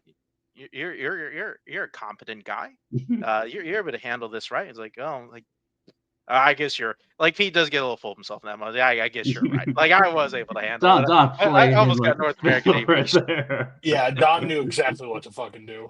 Like, let me pump that ego for a little bit. And a real small character thing too that I loved is that Don immediately noticed that Peggy got the haircut. When everyone else was like, Yeah. something's different about you, but Don clocked it right away. I mean, listen, it's on a lady. Don noticed anything. Like eagle he eye pays right there. attention to Peggy. He knows He what's doesn't going know on with some her. people work there, and let Yeah, me he tell doesn't you, know he half the knows the women's female names. roster. Yeah, so Roger then tells Don, is like, "Hey, I don't know what you were doing. You can't just like take off for like 3 weeks and like just not tell anybody. Don't do that again." Also, by the way, the company has been sold, and your percentage netted you about $500,000.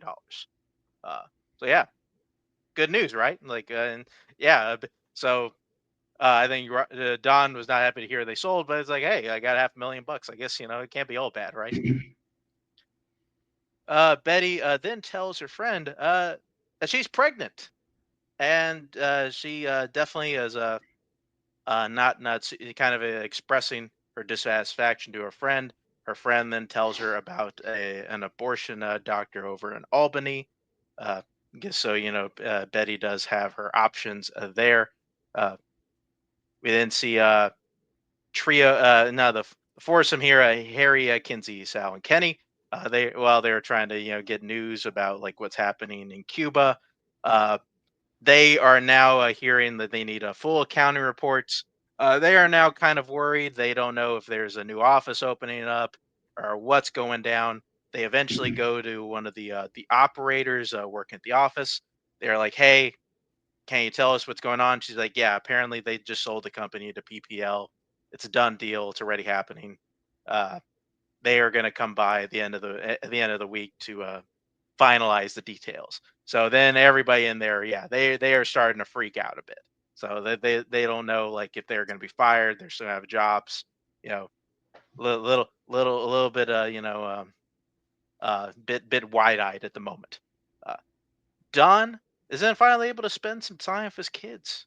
You know, Betty brings him over to the hotel. Able to have a bit of dinner, get some room service. Like he's working and great. Good fun times. But and then what do you know? Betty then decides, you know what? I'm going to do some shopping and go to this bar. Oh, and there's a guy here hitting on me. All right, let's just let's see what's going on. She gives him the eye, and they have sex. In some room in the back of the bar. Like, Betty's able to have, yeah, and they do that. Which I'm not sure if Dom was ever able to get away with this. She was able to do that without them actually exchanging names. So like, they don't know each other. Maybe Have think she you has on looked it. at her? She can do whatever she likes. Don likes to go back for seconds, so Yeah. She just wanted to see how it is. yeah. Oh, then see Peggy. She goes and sees the priest, and yeah, Colin Hanks at this point is not beating around the bush anymore. He's like, hey, if you don't repent your sins, you're going to hell. I don't know what else to tell you. And then Peggy's like, the fuck, man? I just came here to donate some of this stuff. I'm like, thank you for telling me I'm going to go to hell. I'll see you later, Colin Hanks. Nice knowing you. So, I hate him. I hate him. Pete then sees Trudy off. She's scared to stay in New York with all the stuff going on. And he's like, well, like, I don't know. It doesn't really matter where you go. Like, if the missiles hit, we're all dead anyway. So, like, whatever. Real good way to talk your wife down. Husband of the year material right here. After talking to the guys about PPL's arrival, just for whatever reason, Pete is like, you know what? Fuck it. Goes over to Don's office and says, hey, just letting you know, when they come in, they're going to make Duck president. And he wants them to make me head of accounts. So, like, Duck is now going to be our boss. Just thought you should know. Pete, for like, I'm honestly not 100% sure where he has a change of heart. I've seen this episode like 4 times at this point. Like, I don't know where it came from. Because because Don finally instilled his trust in him. Yeah, it's like, I knew you could handle it. He finally gave him the seal of approval, so that made him get some sort of allegiance to Don at that point. Because he knows Don's better than Duck. So. You watched this 4 times and you didn't pick that up, Mark. Come on. What are we doing here? What are we doing here, buddy? I don't know. I thought he had a better reason. I don't know. Like, he doesn't need a lot of good reasons. Yeah, he's not a man of reasons. He's just a gut reactions. Yeah, within after that, Don does send a letter over to Betty, kind of, as heartfelt as he can be, asking her to take him back. Of course, we then get the meeting with PPL, and does go as Pete has told Don. Duck is promoted, and Duck is given I don't know, guys. I'm a bit unprepared at the moment. but this is what we're gonna do. We're gonna, just kind of, drop everything we're doing, do everything completely differently. We're gonna, uh, we're gonna, not rely so much on creative. We're gonna buy some ad time. You know, the economy is what it is. If it's good, people buy stuff. If not, whatever. Like giving his whole speech, and everybody, Sterling, Roger, Bert, Don are like, yeah, man, this is the fucking way we've done business like the I whole didn't time, hear whatever. client one time in that thing, is what he says. It was like, there you go. Yeah, and then Don, says, it's maybe one of his best lines of the show is like, yeah, sounds like a fine place to work. I'm not going to be here. Yeah, I don't want to be here. Uh, you know, I don't want to be a part of it. And then Duck is like, well, you got to be. You're under contract. And then Roger is like, about that. He's not. We're He close. actually does not. Oh have yeah, a contract. Don's got his big. I don't have a contract line. Roger's like, You we're can this e- close you to can either we were this work- close to finalizing it. You can either quit and go work selling insurance, or you can work out your contract. I don't have a contract. You know, we were close. We thought we were close, and then like didn't think we needed one. Fuck. So Don is like, yeah, I'll take my $500,000, please, and I'm going home. So He's he like, walks out. I don't see the future. What does he say? I don't see the future like Duck sees. I see it in the present. And if I'm wrong, I'm wrong. But I don't do that. I can't do that advertising. I don't sell whatever. I work with people. I'm like, Oh, yeah. he's like, if he wants to throw a temper tantrum, throw a temper tantrum. Gotta let him fucking go. Yeah. And those French people are like, what the fuck's going on? What?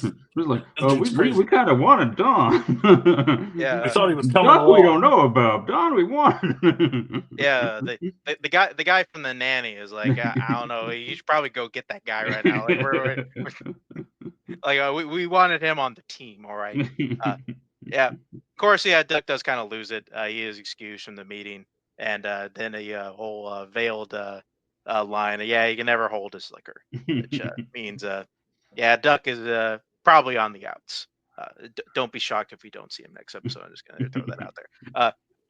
Yeah, of course, when Don does leave the meeting, Joan tells him that Betty has called and she wants him to come home. So that is what he does. And then we get to, I guess, everybody's favorite part of this episode. Everybody's leaving. And Pete is like, sees Peggy leaving. She's like, yeah, what's up, Pete? Hey, why don't you have a drink with me real quick? And then he's like, yeah, it's like, I'm thinking about my life, like who's really gonna miss me? Like, yeah, Trudy's gonna miss me. She doesn't really know me.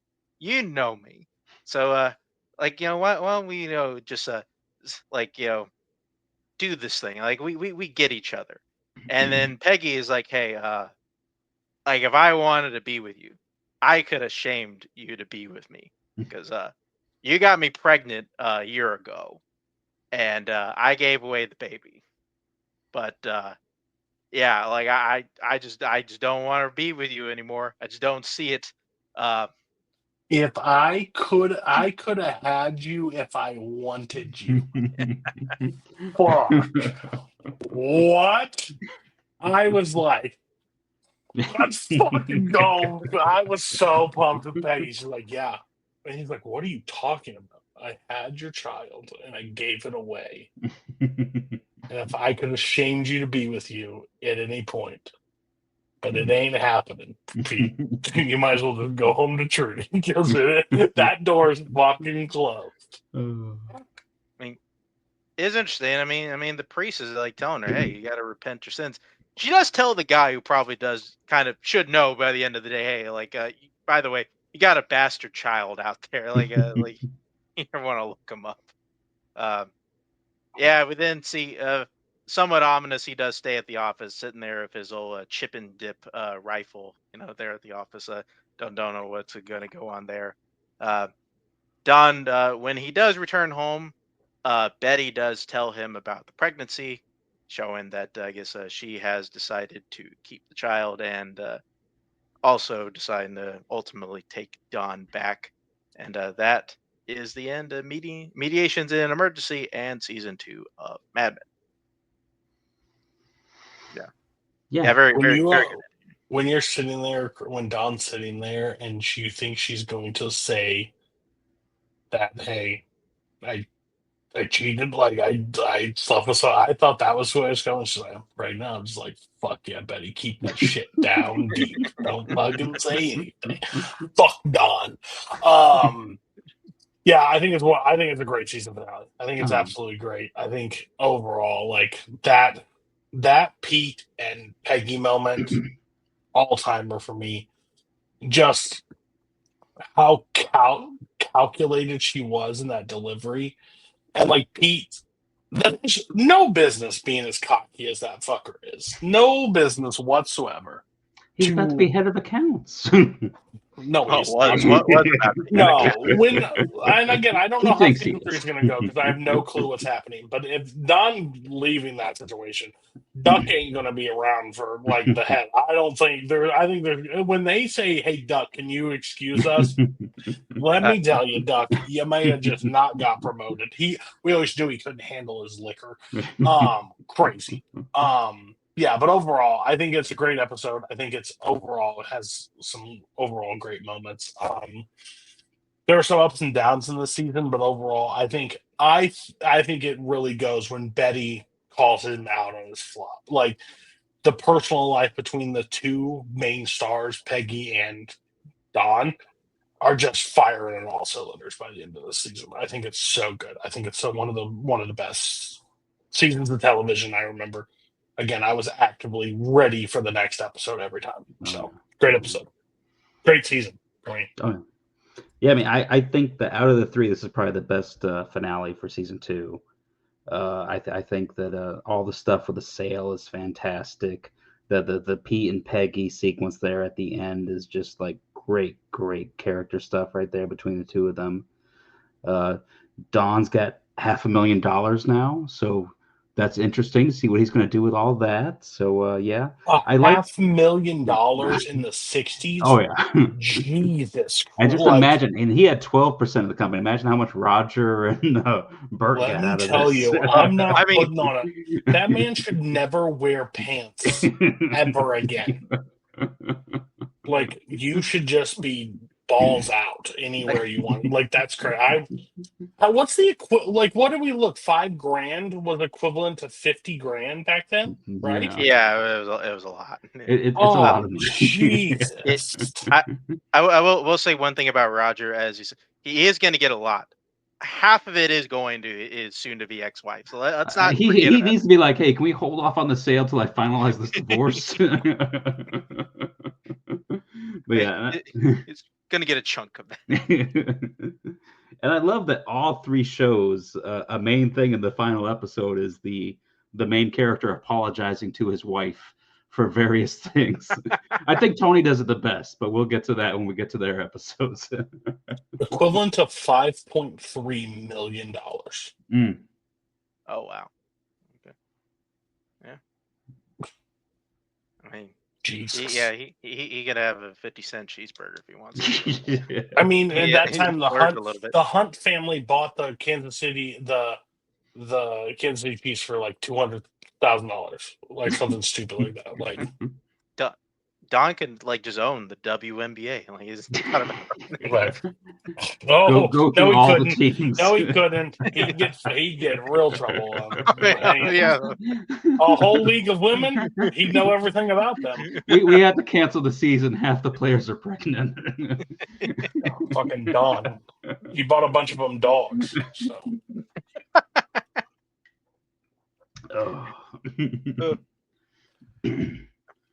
Anyway, yeah, good stuff. Yeah, let's go to the mob. Let's go to the mob. I know I already talked a little bit. Talk about another great season. This is great overall. But House Arrest, season 11, episode 11, House Arrest. Basically starts out with a trash truck coming and dropping off, returning some garbage. And the officer calling, and Richie's behind it, basically complaining about the situation, not paying whatever debts, and they end up dropping off the garbage to do it. Tony meets with his lawyer, basically talks about, hey, you need to get legitimate work. You need to stay the fuck. We got away from the thing, but you need to stay out of the fucking strip club. You need to go to what's the what plants? Where does he end up going? Had it. Hold on. Sanitation plant. Yeah, the actual thing he tells everybody, his sanitation work. He's going to get a thing. Already eyeballs a nice little secretary. We'll get to that later. Junior's being a little bitch on house arrest. He had a little medical condition, had to get some surgery done with it. Had to put his ankle bracelet back on. You enjoying this? I just love it.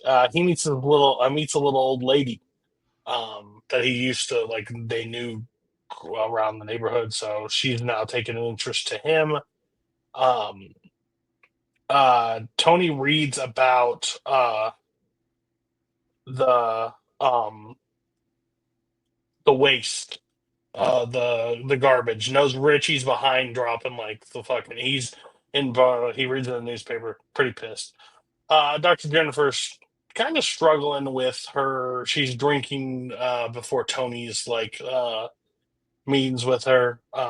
So she's having more conflictions about being him. Again, that old lady takes a liking to Junior, basically wants to go out. She's like, I can't go out, kind of heart problems, need to stay home, blah, blah. Get bunions done, so ends up sitting there, and there's kinship because he can't basically do anything. Peter Bogdanovich returns to Jennifer talking about, I find intriguing of the stories, what he's talking about. I drank before, and I'm struggling. Peter Bogdanovich was thank God, finally you can quit it. No, I can't quit. I can't get away. I'm addicted to this specific story. Junior gets set up with a CPAP machine, sits there and flirts with the nurse and all this stuff. That old lady comes over, brings in manicotti. They're all a little oh, great, I can't really right now, nurse. Then he's like, you, the nurse was like, you dog or whatever. He's like, what? Oh, I don't even know her. She's just a family friend. I'm not trying to, we're not related. We're not actually together. There's this party or some sort of thing that's happening. Tony and a bunch of people are there. Tony and Richie, you stop using the fucking trash talks. How many times do I have to get on your fucking ass? Basically just chews his ass out. And then Tony passes out. Tony, flipping passes out because he gets overwhelmed. I don't know when you guys are watching, I'm sit the fuck down. There's a chair, right next to you. Just sit. Nope. You got to be used to these attacks coming. You should know when you're about to go down. That and he's shoving appetizers in his mouth. What are you doing, bro? I'm about to pass out and just keep shoving. The bacon wrapped shrimp is not going to help out this panic attack.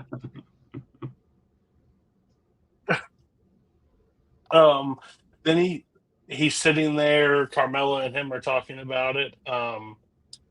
And then sitting there talking to the thing, and she's like, he's like, nothing, I know, nothing physical. It's never anything physical. It'd be nice if somebody could put a fucking finger on what is going on. Carmela's like, I know, it's pretty upsetting, blah, blah, blah. And she's like, it wouldn't hurt for you to lose some weight. By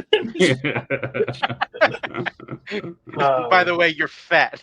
Just by the way, you're fat.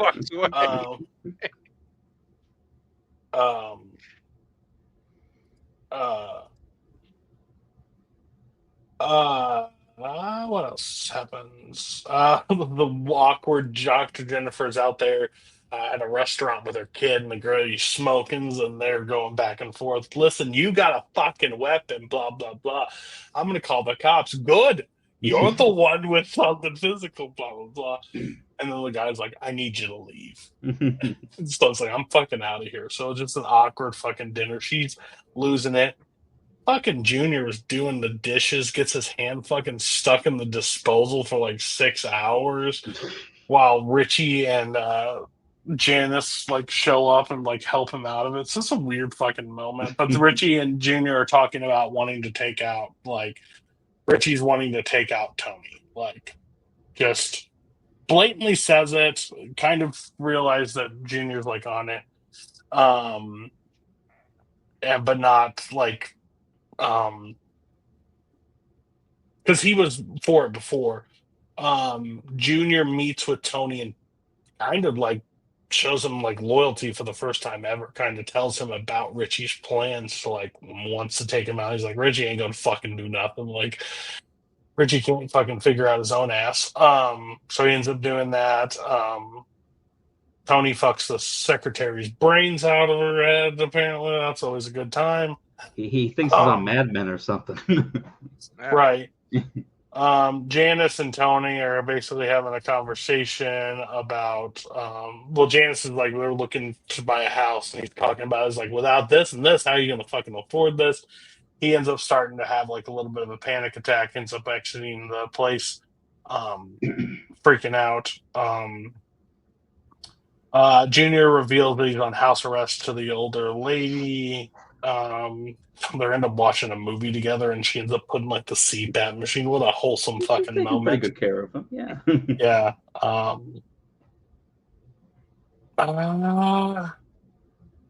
I don't know anything. Is there anything I'm missing from that? I get Mama Soprano always up to no good, so I don't know what she did, but she did something. She's probably yelling at somebody or something. She's on the phone with Junior in this episode. Like, oh yeah, probably just planting seeds for stuff.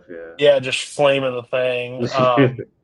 That guy wrecks his car outside of their thing, and like Walnuts is like, "I tell you, fucking idiot, not to drive around here. Drive somewhere else." And then like the Walnuts FBI is show slowly up. becoming my favorite character. Yeah, the FBI shows up. I think that's basically it. I mean, there's that funny moment where like he's about to pass out again at the house. Richie and Janice are about to buy. And he's like trying to control his breathing, and looks back and he just sees Richie waving at him. He's Yeah, like it's almost the juice that he needed to keel over again.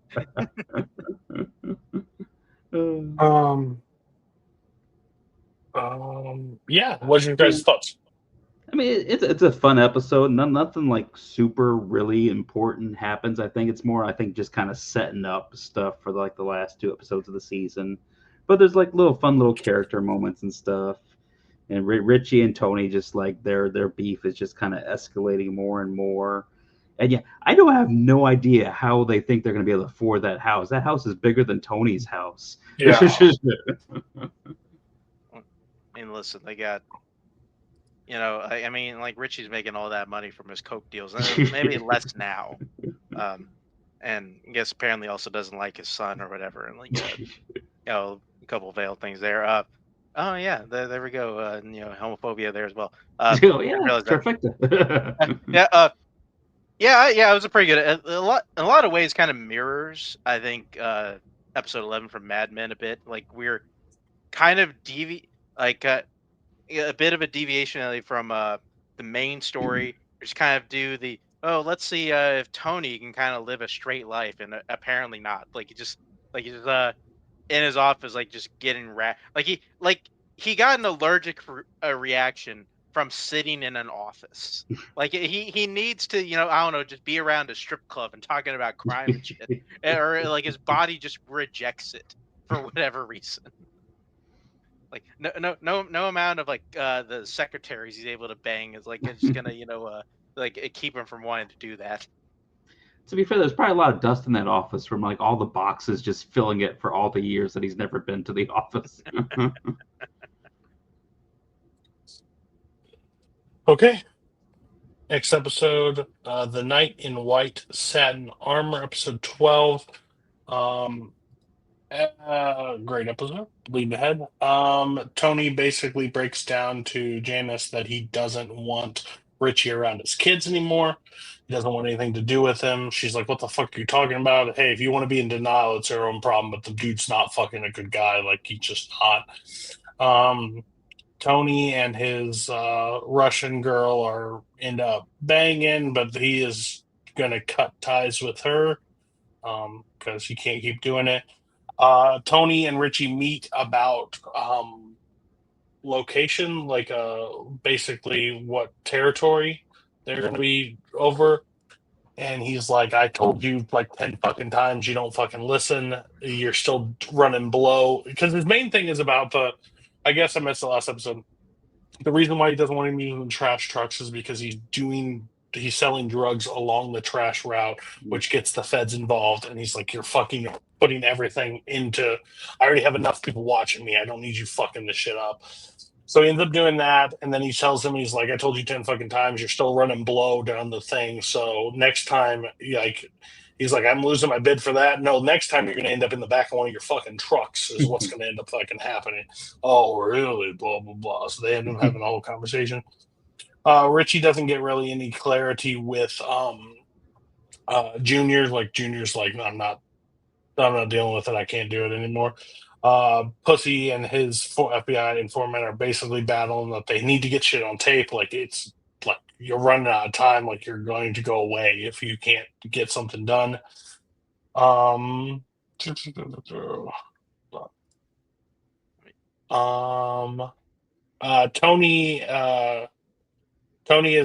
is plans to get rid of Richie at some point because he's becoming unpredictable and openly questioning Tony's leadership. He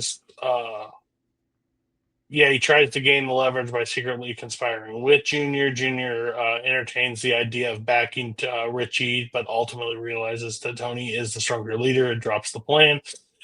Tony realizes Richie is the problem and decides that he has to be taken out. Tony overall gets a wild phone call from his Russian girlfriend. They're all whining. Carmela overhears. Basically, she ended up trying to kill herself. She took a bunch of sleeping pills.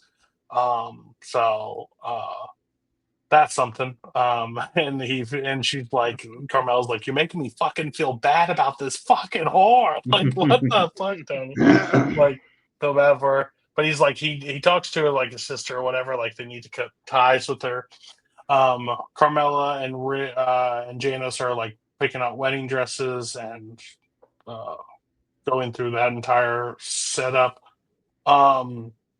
Richie meets with the in-place leader of Junior's like group or whatever, and he can't get really any leeway with that either. No one really wants to move against Tony.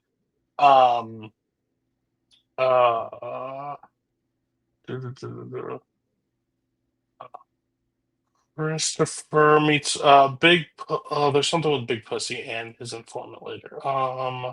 Like he was like following Christopher's, they were doing something, ends up like hitting somebody on a bike and crashing his car. Yeah, he's like, don't like, do not engage, like, don't follow, and he ends up running and fucking runs the guy over, like, to get out of the way. Basically, Pussy is doing as much as he possibly can to not rat on Tony while ratting on Tony. Like, it's a weird like diatribe that he keeps battling between. Janice and Richie, as Richie's becoming more and more frustrated, he's becoming more and more violent and angry with Janice on certain things. And it's like building throughout the entire episode. And then it ends up boiling over where Janice gets punched in the mouth by Richie, and she does not fucking think twice. She grabs the fucking pistol and shoots him twice and fucking kills Richie on the spot.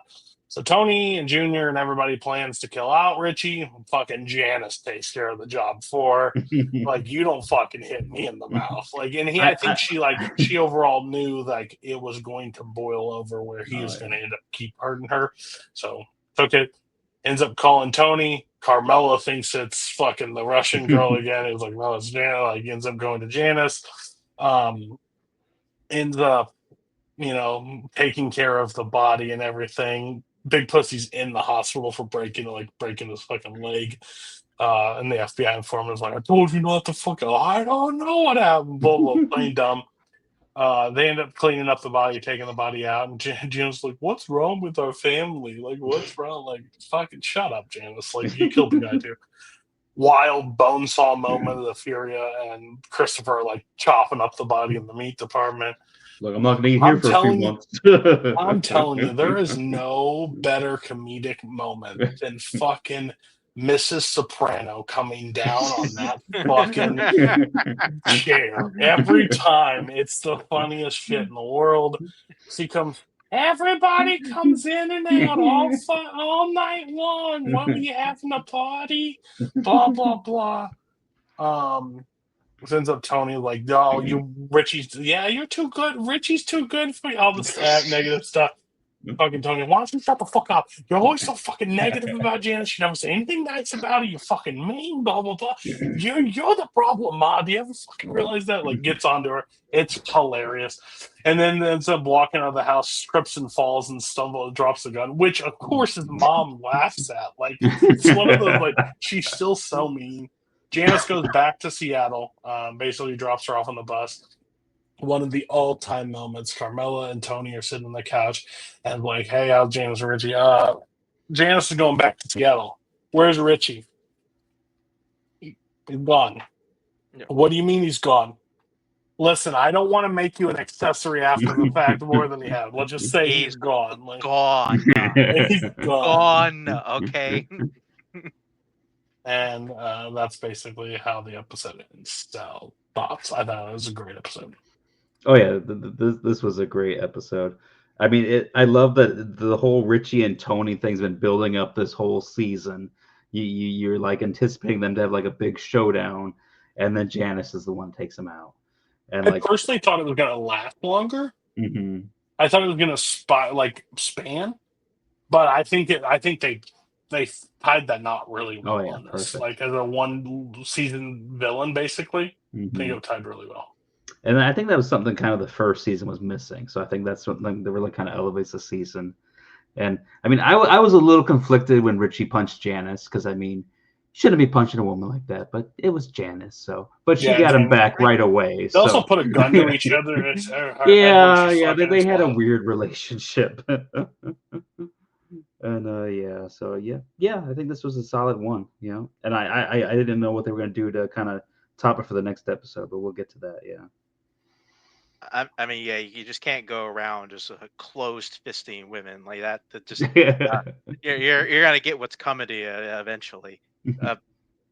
This is probably. I think Richie April's death is. I think it's probably like one of the best like TV deaths I think I've ever seen. Like, one of the best things about The Sopranos is how which again, it's gonna happen more and more. Is like they always find a way to just completely subvert expectations, and I think they kind of realize this is how like most other crime movies or shows kind of go at. There's always like this kind of build up, and Sopranos will just kind of throw like this monkey wrench in there, and like things will the story will come to a conclusion in a way like you didn't think it would. And like I just kind of love it. We get to that point where like Tony just 10 minutes before is like, all right, we got to kill him, and Silvio is like, yeah, I agree. They put the parts in motion, and Janice and Richie are making dinner. They have a regular argument about Richie's son, and it ends with Janice shooting him. Just like crazy. Like I did the first time I saw it, like I was shocked. Like I just couldn't believe, like, not that he died, but just like the way he died. Like I wasn't expecting it to go down the way that it did. And I thought that was going to be the final straw, that when she punches Janice, I thought that was where Tony loses his cool and kills him and gets him in legal trouble for that. Not the other, like Janice pulls that Glock out and just fucking kills him instantly. Like crazy. Don't want to go too far ahead. Tony does have a somewhat moment like that later on in the show. One of the better shows moment. We'll get to that like at some point. And then I go into the big pussy moment. Like, just the big pussy moments are they're just so funny. Like, he just he's trying to be like an undercover like FBI agent. What I can go like I can live in Kansas or whatever. I can do lectures for the FBI. And like guys like, no, bro, you're going to prison after this. Okay, like there's no deals. Okay, we're gonna put Tony away, and you're going to jail. All right. Yeah, just You're don't the jail worst anybody FBI anymore. informant that ever existed. You're in the life of crime, and you haven't been able to find anything. No. Yeah, So the fantastic. final episode, season 2 finale, Funhouse. One of the favorite openings is Tony is in there with his mother, and it's like, listen, like I'm trying to get everything back for Janice, and then once shit's gone, it's done. We don't have to we're not doing any of this shit anymore. And then I'm not going back to that house. Oh no, you're right. You can't go back because you were abusive to the staff. They don't want you back. And he's like, oh, Tony, no.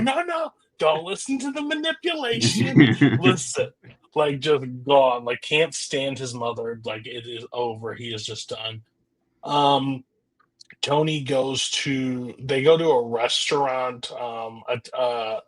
Isn't it an Indian restaurant? Yes. It was an Indian restaurant. Yeah. It's your Indian restaurant, and as they're talking, like Big Pussy's like actively like no, like don't say, like trying to get Tony to not talk about like the plans of the new business because he's wired at that point. Like that's what ends up happening. Then Carmela's just done with Tony all the time, but then buys a new fur coat and literally wants to fuck his brains out. So that's awesome. Like I said, Tony does the best apology. Just get her a fur coat. Perfect. Yeah, but Carmelo is also easily bought. Like, that's true. Like, she is so easy to forgive. Like last episode, I'm sure if Don would have brought home a fur coat for Betty, it would have gone a long way. I'm fucking done. Like, I don't want to do this. Tony eats Indian food, comes home, fucks Carmela, and then has the most vivid fucking dreams while he's getting food poisoning. He's going through and there's people like killed, and he's dumping himself in gasoline to just get lit on fire while Walnuts is standing there. At first, you're like, why are they at this fucking beach or what are they doing? And then all of a sudden, you're like, oh, this is a fucking dream. I was like, oh no, not another dream episode. Yeah, but I know, I was so fucking worried. Then he's sick, Big Pussy again, talking about like being locked away, going down. He keeps having flashbacks. His dreams get more and more vivid, and like he ends up fucking Dr. Jennifer in one of them. A fish starts talking. Fucking, it's basically Big Pussy like admitting to is like doing it. They end up calling Big Pussy and is like, hey, you eat the same food as him. You're not sick. Like, no, like nothing's going on. Basically, this entire thing and the fever dream that he's going through is basically enough to make him know that Big Pussy is against him and he needs to finally act on it, which I guess is the plus of the dream. They end up going to Big Pussy's house. They end up showing him and Silvio, right? Mm-hmm. They end up showing in there. He ends up acting to get sick while Big Pussy and Silvio walk around the house or whatever. He ends up finding the tape recordings like of the stuff. So his nail coffin pretty much done, heartbroken. They end up telling him like, hey, we want you to go on like a fishing trip. Like we want to just take like time off. By the way, if you're an FBI informant, the last thing you need to be is in the middle of the fucking ocean with mobsters. Just news for thought. They end up like having a pretty good like because he has no idea. And then they basically lay into him and be like, how long? A year and a half. I hadn't told him nothing. Like I'm barely doing anything. Like not this. And like Big Pussy like knows that they know now, and he's still like pretty much like calm about the whole thing. Like doesn't realize what's like going to end up happening.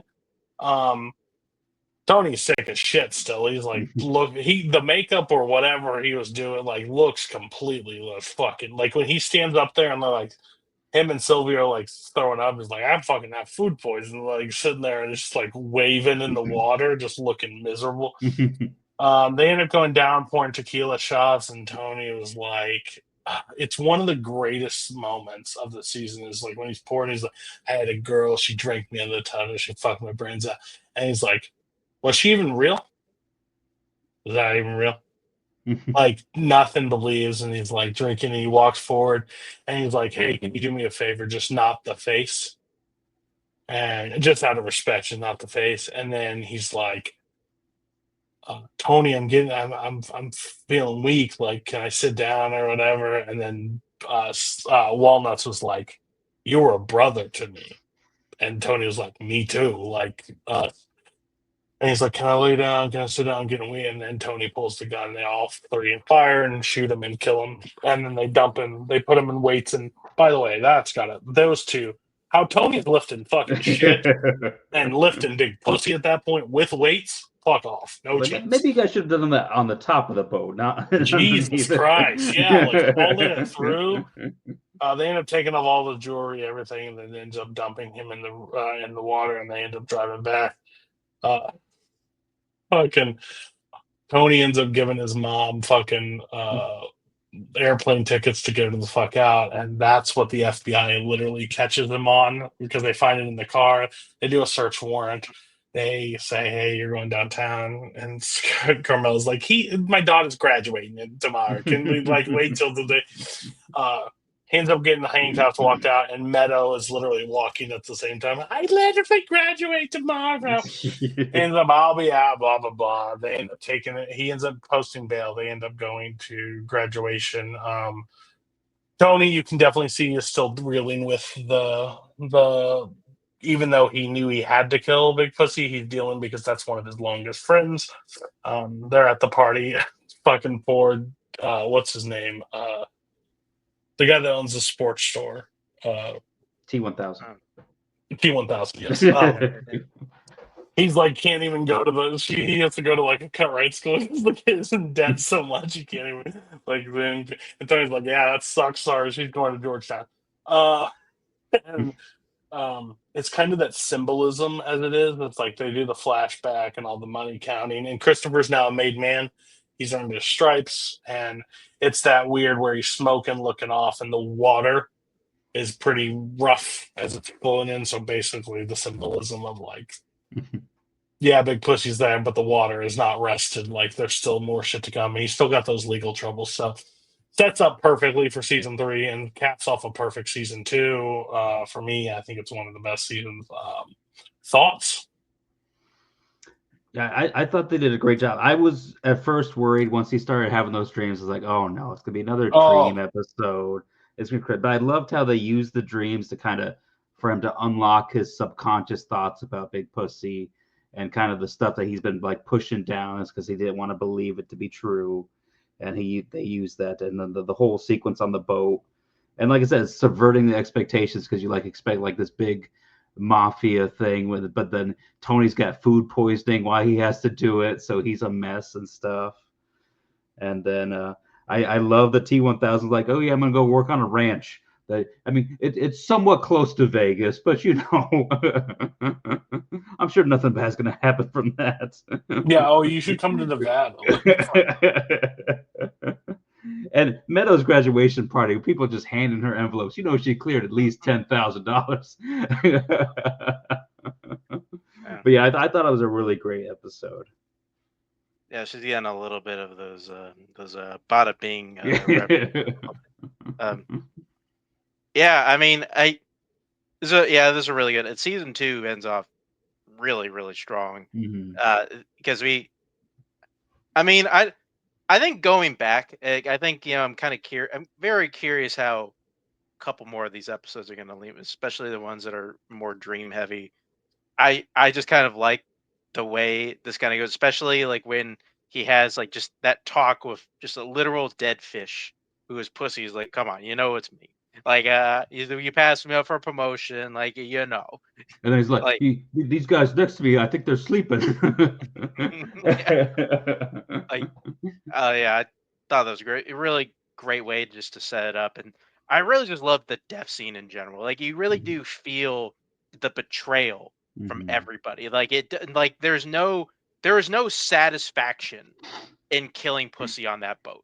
It's just something we need to do because he crossed the line. That's it. And he And knows. Yeah. we're gonna feel shitty about it anyway. Like later, like just what it's just that's just gonna be the deal. And fuck, there's like one other thing. If I Tickets. oh yeah, like that. I just thought that was funny. Is the one thing is like a the one like aside thing I think Big Pussy throws at the FBI agent, like the episode before, like oh I got these airline tickets from the sporting goods guy, and like that's the thing that gets arrested. Okay. Bad guy of the week. Anybody want to make a case for not Joan's fiance? I mean, I feel like Richie does like kind of close fists, Janice. I think because the immediate retribution, like probably still a solid second place here. Joan's fiance gets to go to dinner with her right after. Richie dies. Yeah, like I said, the immediate retribution, I think like kind of it's makes that one clear. So yeah, we're on the same page. We're all in agreement for that. Yeah. I think one of our first ever unanimous. That's great. So I think the hardest part now is to these seasons. Yeah. I think so. Here's just again, we can all have this is not a Cody only show. I'm putting the Shield personally. Well, do we want to do the individual scores for the seasons before we rank them? Oh, that's very true. That might help us rank them. You're so smart. This is why you should be the leader of the show, and definitely not me. Okay, so let's go Shield season 2. Matt. There are episodes I thought were better than season 1, but then season 1's got better episodes, and then the whole thing with Armadillo. So I'm gonna keep it at 3.5. And then Lockstep, I think it's also a 3.5. It's out of their control. Yeah. I think but again, their pivot was better than what it really should have been. It should have been a train wreck. Like it should have been awful. But they were able to at least find something that made it a compelling story. Because could you imagine if Sopranos in episode 7 are like, oh Richie, we got to get rid of him right now. Right. Yeah. 100%. Yeah. But then they would have forced the junior storyline back on us, and that wouldn't have made any sense. So yeah, I'm at 3.5. Mark. I think I'm gonna go slightly lower. I'm gonna have it at a 3.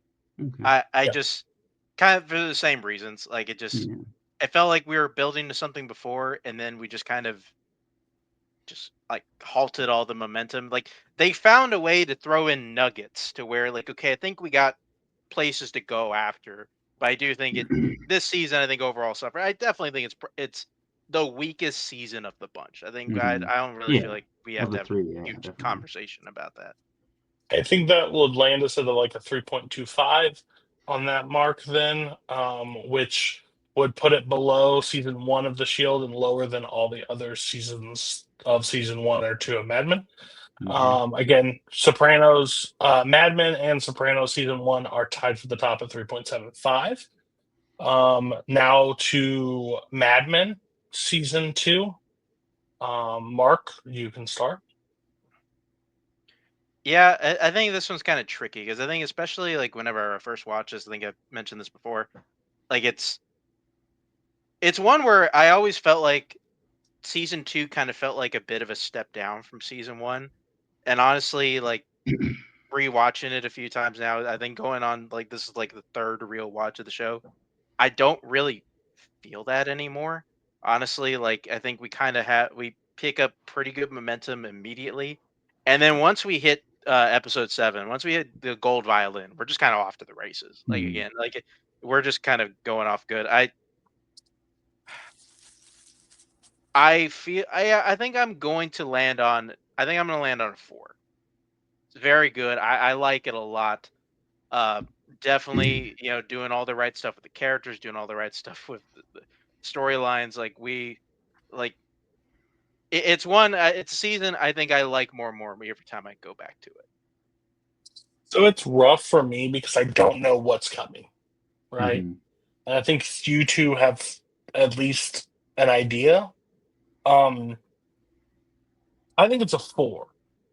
Um, I don't think it's the best thing I've ever seen in television, but I think it's such a solid. I think it's.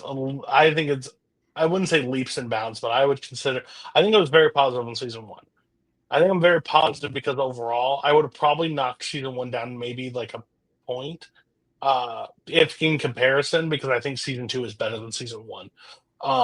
I think you're 100% right. Once you hit 7 on, it is singing. It is the only bad episode is that fucking California one.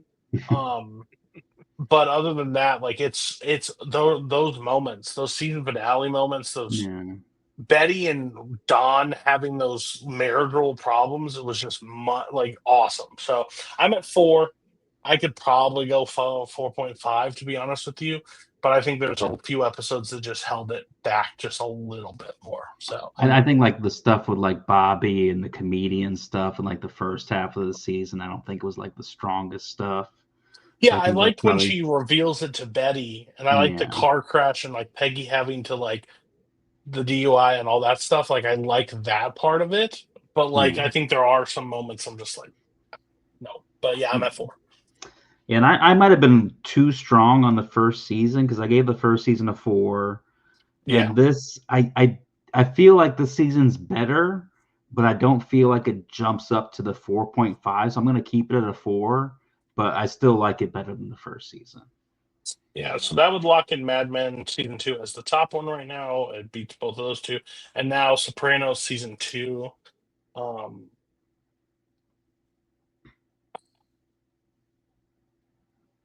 this is a struggle for me because I think this season is awesome.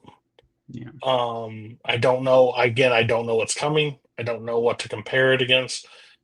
But intrigue back and forth, the introduction of Richie. I think Richie was a perfect counterbalance too. Um, I think I didn't really love the Italian episode, but what we got from it, from the Furio coming over, I think that made so many elements. Tony kind of like stepped into his own and become like a fucking madman. We got some like Carmela boss moments. The Richie death, I thought was just, and the big pussy death. I think those are just two just epic things that did. I'm sitting at 4.5 right now. I love this season. I think this season's awesome. I might be in a minority, but that's just where I'm sitting. I mean, I agree. I think it's definitely better than the first season. Like I said, like you said, I think the only like really weak part of the season was the whole Italy trip. But like you said, we get Furio out of it. So I mean, And without that that, only lasted an episode. Like we yeah, didn't yeah, it's not stay. like they dragged it out. Yeah. So I'm gonna give it a 4.0. Okay. Yeah, I Or- think this is where I was thinking about this kind of before we got on because I was first I was kind of wondering whether or not I liked both of these seasons better than the first season of collectively like Mad Men, Sopranos. Mm. I think I ultimately will give both season twos the edge, or both of them, because I do agree.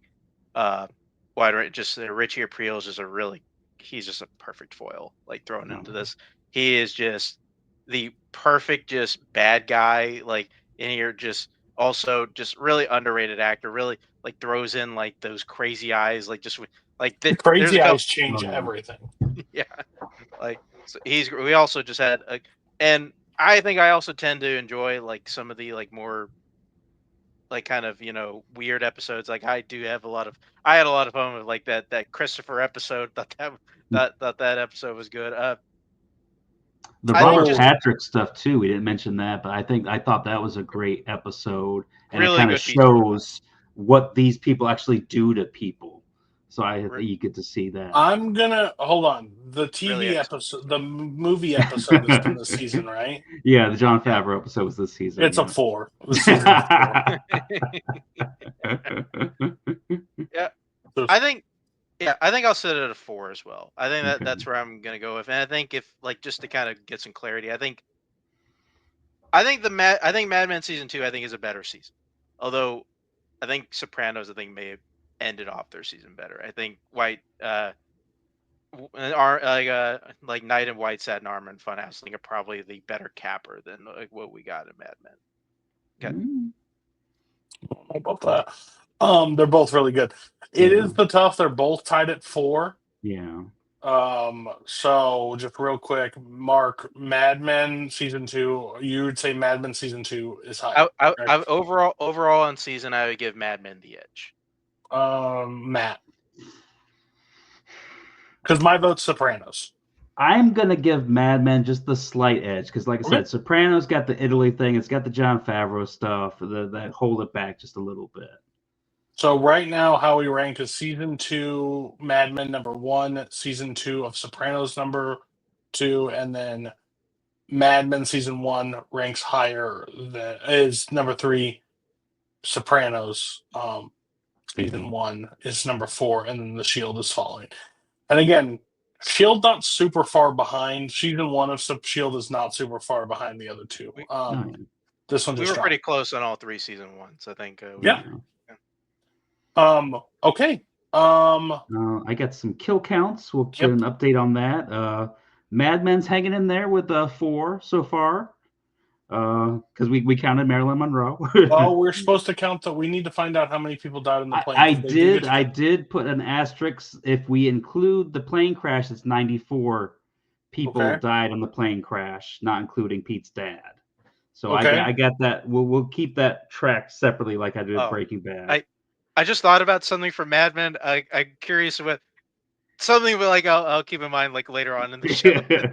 could be really funny for the kill. Sopranos got up to 21 kills this year or the season, and Shield is for the whole show right now. Yeah. Sopranos right now with the first 2 seasons 21 kills, and Shield is sitting at 82 kills. That's what I was thinking. Shield is burning, and 2 child porn rings. Just want that too. That is what they're leading in as well. We will be back in 2 weeks for season 3. Which one are we doing 4 in? 3 episodes of all 3. We're doing 3 episodes of all 3. Yeah, we're doing season 3 is gonna be 5 weeks long instead of 4 because I think Shield's got 15 episodes instead of 13. So we have to move some stuff around a little bit. Okay, perfect. Yeah. So, and again, while you're watching this, we will be starting a Last of Us weekly episode recap of the new season that's coming. I think it starts in April, right? Yeah, I want to say like April something. Yeah, but we will be here. It will happen. This might air even after that's already started. Who knows? That will most likely be the case too. Well, if you're watching this, catch up on it. We'll be coming out with that. So yeah, looking forward to that. Great 2 seasons. Hopefully, season 3 delivers just like the last 2. So we will catch you next time if I can find the thing.